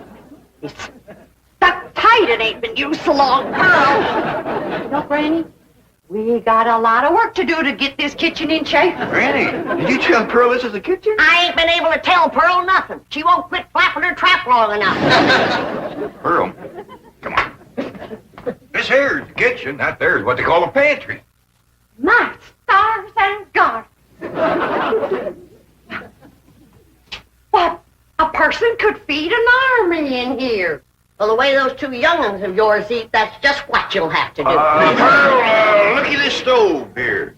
All you have to do to get fire is turn one of them little things right here without lighting no matches nor nothing. Now, look at here. This here lights this one here. This one lights this one. And this one lights this one here. And this one lights this one. What do you think of that, Pearl? I declare, I'm just speechless.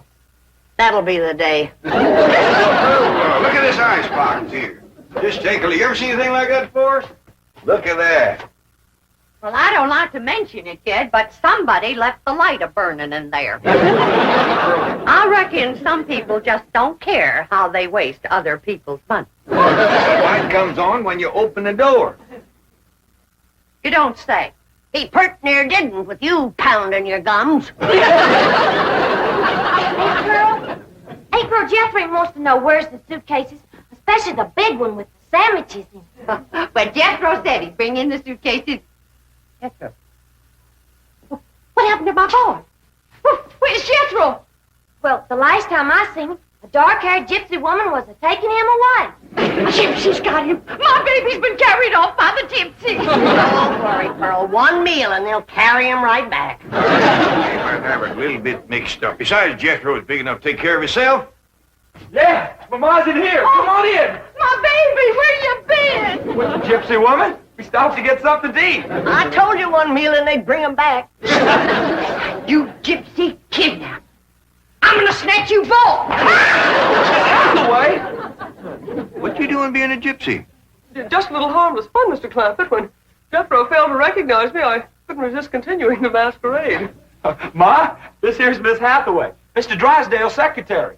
I'm happy to know you, Mrs. Bogey. I have brought your son back safe and sound. Well, thank you. Here's your hair back. How much staying for supper, Miss Hathaway?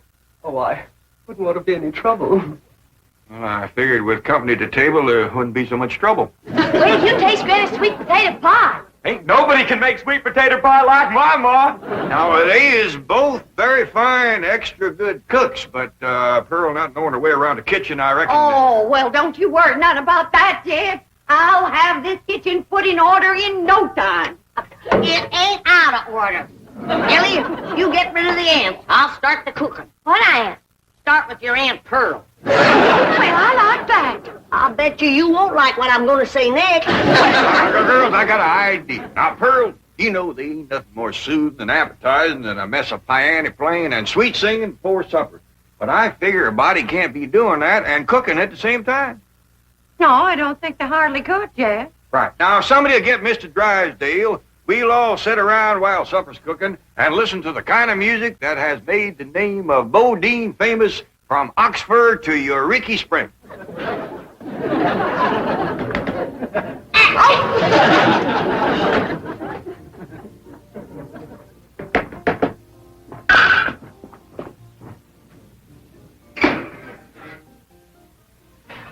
You ever see anybody bake a fluffier pie than that one?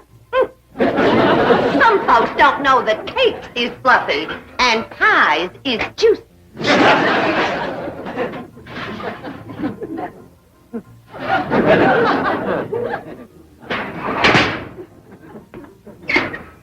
It fell. You did that on purpose, Pearl Bodine.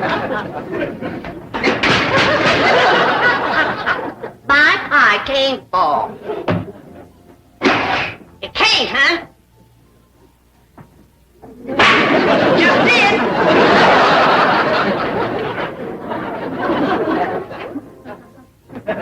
Granny!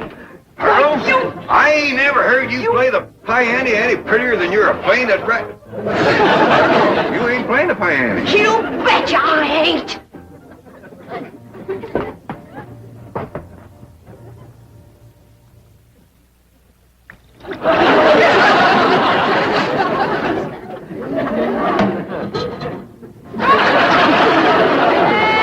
Before the battle, mother, I am thinking most of you. Just before the battle,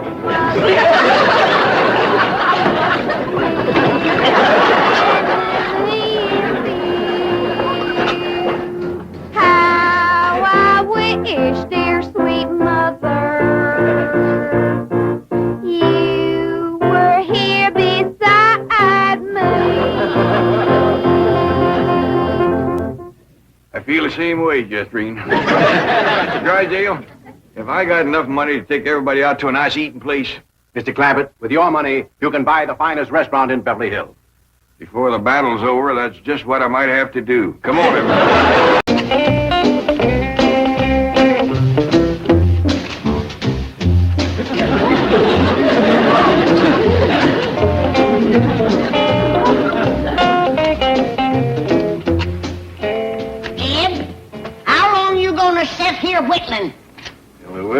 idea for something better to do, I reckon.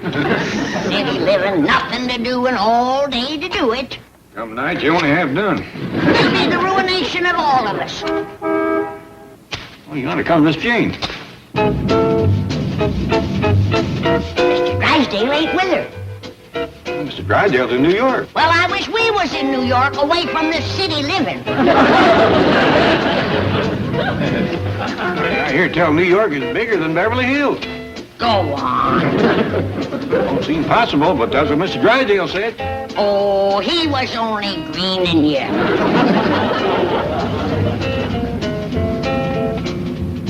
Hi, Miss Jane. Greetings. Granny, Mr. Clampett, I have the most thrilling, exciting news. Mr. Drysdale telephoned from New York this morning. Well, that beats anything that happened around here this morning. Say, Miss Jane, is it true New York is bigger than Beverly Hills? Yes, indeed, 8 million people, but listen to this. Mr. Clampett, you now own a motion picture studio. Is that a fact? You hear that, Granny? Yeah, and I still don't believe it. 8 million people. That ain't all, Granny. Mr. Drysdale says they got trains that runs underground. Is that true, Miss Jane? Yes, but I think you fail to grasp the significance of Mr. Drysdale's message. You see, for some time now, Mammoth Picture Studios has been in trouble, and Mr. Drysdale has been buying stock in your name. Yesterday, he flew to New York to represent you at a board of directors meeting, and you now control Mammoth Pictures. You don't say. I just want to ask you one thing. Who's the engineer? A gopher? What engineer? Damn trains that run underground. Heard it all. They got buildings there high as the goose flies. Ain't that right, Miss Jane? Right. But please, I still don't think you comprehend the message. Let me repeat what Mr. Drysdale said. I've heard more than I can swallow now. I've got pig's knuckles on the stove. Would you join us, Miss Jane? Mr. Clampett, aren't you the least bit thrilled by what you've just heard? Shucks, no. Since we can afford it, we have pig's knuckles once or twice a week. No, I mean about owning a motion picture studio. Aren't you thrilled? Can't say as I am. Don't know much about it. You're a Selznick, a Warner, a Zanuck, a Scourse. Miss Jane, there ain't no call to go mean-mouthing me. Mr. Drysdale will talk to you when he comes back. Well, I'm glad to hear that. I wish you wouldn't run off, man. It's not that I'm mad. It's just that I don't seem able to make you understand what you are. What's that? You're a big Hollywood mogul. You're a star, a magnet. Please, Miss Jane, not in front of the boy. You gonna stay and have knuckles with us? I'm sorry, Jethro. I have to hurry back to the office. Bye. Bye. Bye, Miss Jane. No hard feelings. Kid, what we gonna do over that movie studio? Well, that depends on what kind of trouble it's in. All we can do is sort of look around, see what needs doing, and then pitch in and do it. I reckon I'll be a producer or director. Maybe a star. Well, I can take care of critters like Ren Tin Tin and Tarzan the Ape Man. I can cook riddles for Hoop Gibson. That's the spirit. What are you going to do, Uncle Jed? Well, at first, I reckon all I can do is just sort of stand around and own the place.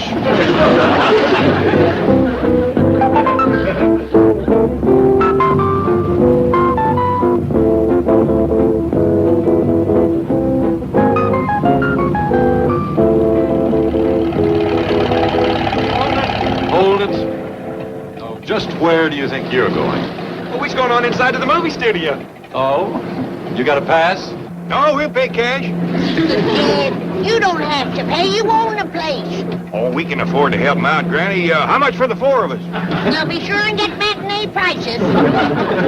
Are you kidding? Now, look, just turn this heap around and get out of here. Now, we don't want no trouble. Just charge whatever you think is fair. Look, you're blocking traffic. Now, will you clear out? Tell him who you are, Paul. Yeah, I reckon I better. I'm Jed Clampett. I own this studio. Oh, I'm glad to meet you. I'm Rock Hudson. Well, pleased to meet you, Mr. Hudson. Jethro, Granny. Get out before I call the police and have you arrested.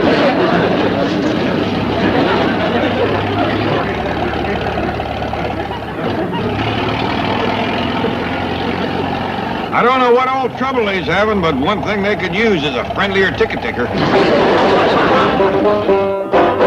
I I blame myself for what happened, Mr. Clampett. When I called you a Zanuck, a big Hollywood mogul, I obviously got you all stirred up. Oh, Miss Jean, I don't hold that against you. I shouldn't have done it. But I am certain Mr. Drysdale doesn't intend for you to take an active interest in the studio. He's having trouble, ain't he? Oh, yes, that's how he was able to grab it so cheaply. Invest in it so wisely. Why don't we just let matters ride until Mr. Drysdale returns? Now, Miss Jean, if I own the studio, I feel it's my bounden duty to go over there and take a good look around. Oh, well, I can certainly arrange that. A tour of the lot will be very interesting. I'll call the head of the studio, Mr. Lawrence Chapman. Miss Jane Hathaway. Never heard of her. She's with the Commerce Bank. Never heard of her. They represent the new owner of the studio. Hello, Janie, baby. Hiya, sweetie. How's my favorite princess? Of course I know you. They're on their way over? Now, don't you worry, doll. I'll make sure they get the red carpet treatment. They'll be dressed how? Driving a what? Boy, I can't wait to commence being a movie producer. What does the movie producer do? Well, mostly he just goes around asking pretty girls if they want to be in movies. That sounds like something you can handle. Where'd you learn to be a movie producer? Seen a movie about one. Keep your eyes open, boy. Yonder's our studio. Here they come. Flag them down. I'll put them in my car. Do you mean to tell me those people actually do own the studio? Come on, flag them down. Hold it, hold it. Hi, Mr. Hudson. Thank you, Mr. Hudson. Hi, Mr. Hudson. Howdy, Mr. Hudson. Boy, that rock country sure is friendly now. Yeah, waving like Morse on a windy day.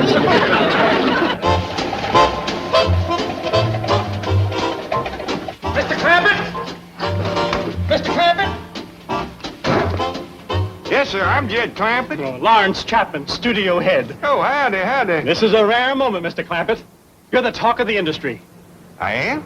Well, the way you took over this studio brings back the old days. You know what they're calling you here in Hollywood.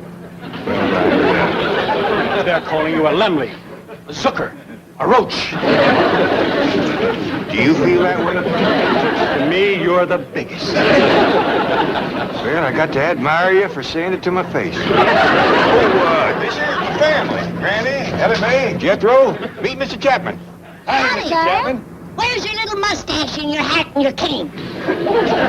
What? Do your funny little walk for us, Charlie. Oh, no. My name is Chapman.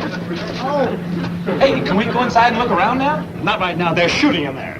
I told you it was cowboys. As a matter of fact, they're shooting Dr. Jekyll and Mr. Hyde. They must be the outlaws. Sort of wish we could go in and watch. Well, you can go inside as soon as the shooting stops. See, but it's not a Western. It's a remake of the Robert Louis Stevenson classic.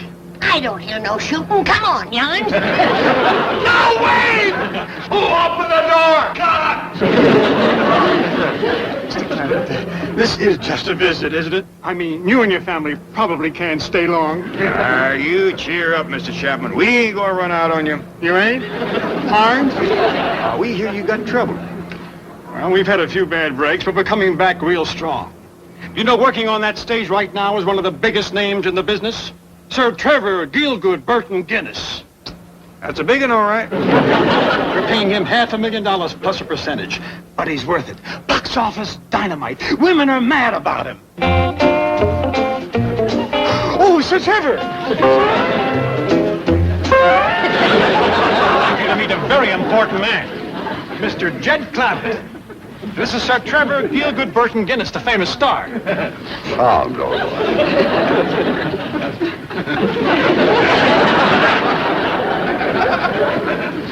Good to meet you, Mr. Sir Trevor. Mr. Clampett owns a studio.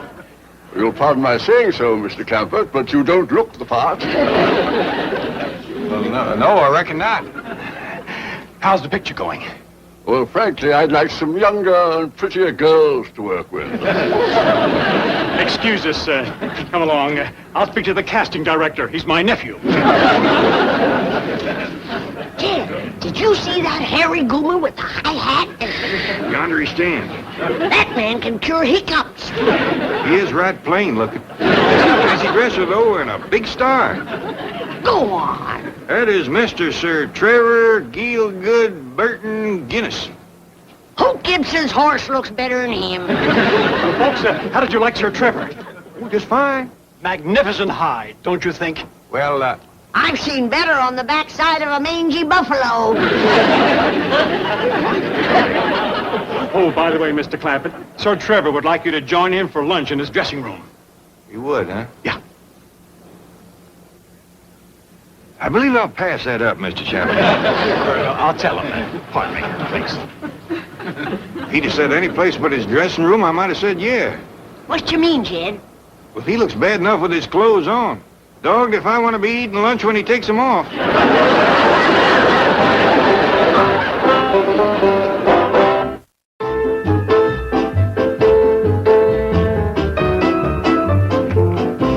What do you mean they're driving around the lot?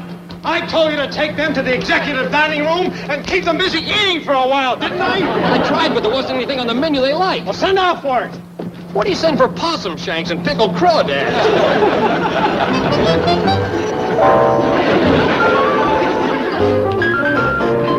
Alvin, I've got to do something to impress Mr. Clampett quick, or I'm going to be unemployed. When I'm unemployed, everybody's unemployed. Wasn't he impressed by Sir Trevor Gielgud Burton Guinness? What does he know from British actors? If only we were shooting a picture with Rock Hudson.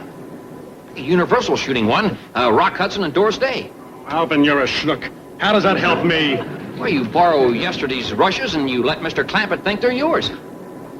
Alvin, I'm amazed at you. I didn't think you were capable of such a devious and dishonest scheme. You may be running this studio yet. Well, this here's the teensiest movie theater I ever did see. Shucks, they got but 7 seats in the whole place. Not enough business to even fill them. Oh, pitiful. Well, there ain't no piano player. Ain't got a piano to play. Heck, fire, you can't even buy popcorn or jawbreakers. Oh, just pitiful. Well, let's sit down. Maybe the movie will be good. Well, I got a real treat for you. How would you like to be the first to see Rock Hudson and Doris Day together again after 4 years? What do you say, Jed? Well, if they's getting together after all that time, maybe they'd want to be alone. No thanks, Mr. Chapman. We'd just rather see the movie. Well, that's what I mean. You'll be the first to see the dailies, the rushes. It's the film that was made yesterday. Oh, fine. Well, that'll be dandy. Believe me, Mr. Clampett, this new Rock Hudson Doris Day picture is going to be a smash. I'll see you when it's over. Pardon me. Well, I'm glad to know that Hudson feller can do more than take tickets. Maybe if he's good in the picture, he can give up that job out by the gate. You'll soon see. Reckon that's Rock Hudson? Must be. By doggies, he sure looks better up there than he does out at the gate. Well, that there must be Doris Day. Pretty little thing. She sure is. Well, I think there's a bottle of champagne in the refrigerator. I'll get it.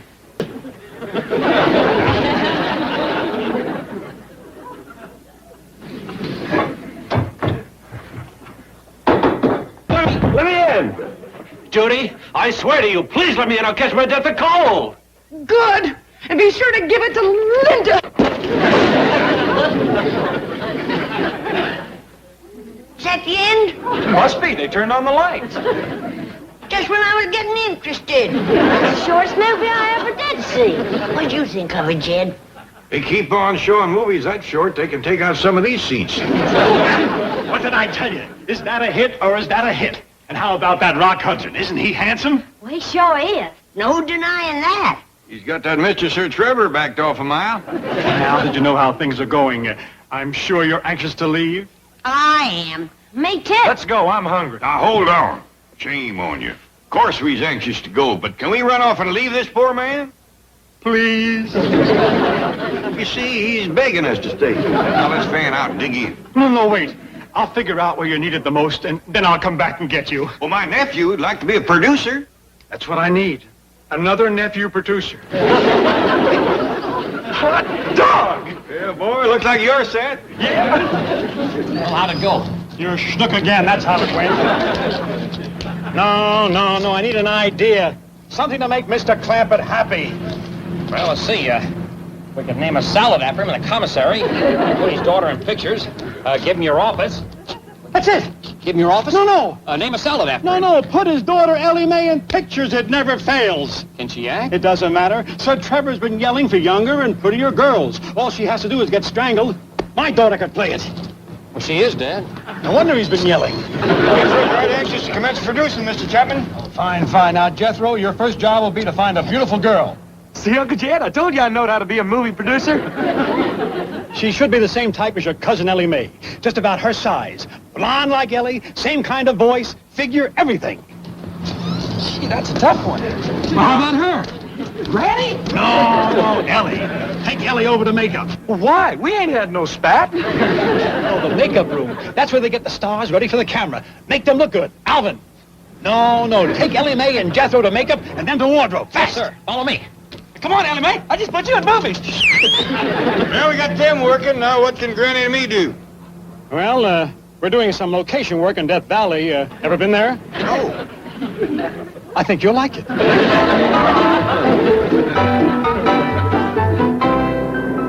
I say, old boy, did you find me a young, pretty girl for the midnight strangulation scene? Oh, yes, Sir Trevor. She's in makeup now. Beautiful girl.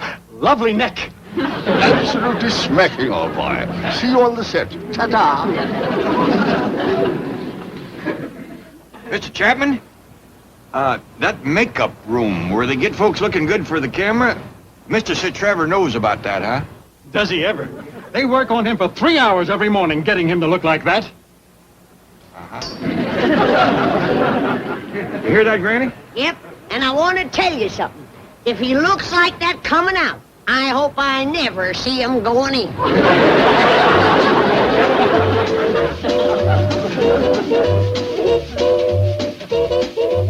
Now, Miss Clampett, you're standing under this street lamp, waiting for your sweetheart. And suddenly... But I ain't got no sweetheart. Well, that's all right. We never see him. Suddenly, Sir Trevor appears out of the darkness and the fog. You're afraid of him. No, I ain't. You will be, I assure you. So just react naturally. Sir Trevor, shall we have a rehearsal? Don't need it, old chap. Let's get on with the scene. All right, quiet on the set. This is a take. Ellie sure is pretty, ain't she? Yeah, I sure wish she was making a movie with Rock Hudson. Shh! Who do you think you're shushing? I'm her granny. Well, I'm the producer. I discovered her. Quiet! Watch Ellie. Action!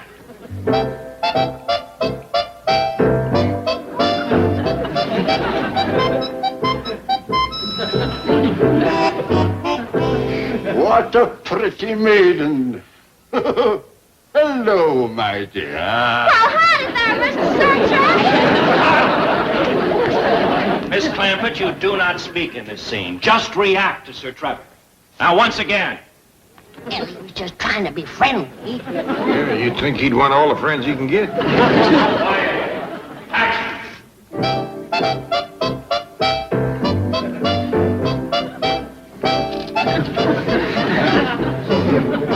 Oh, what a pretty maiden.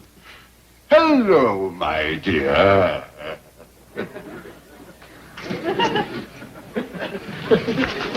I was afraid he'd turn mean. Ellie can handle him.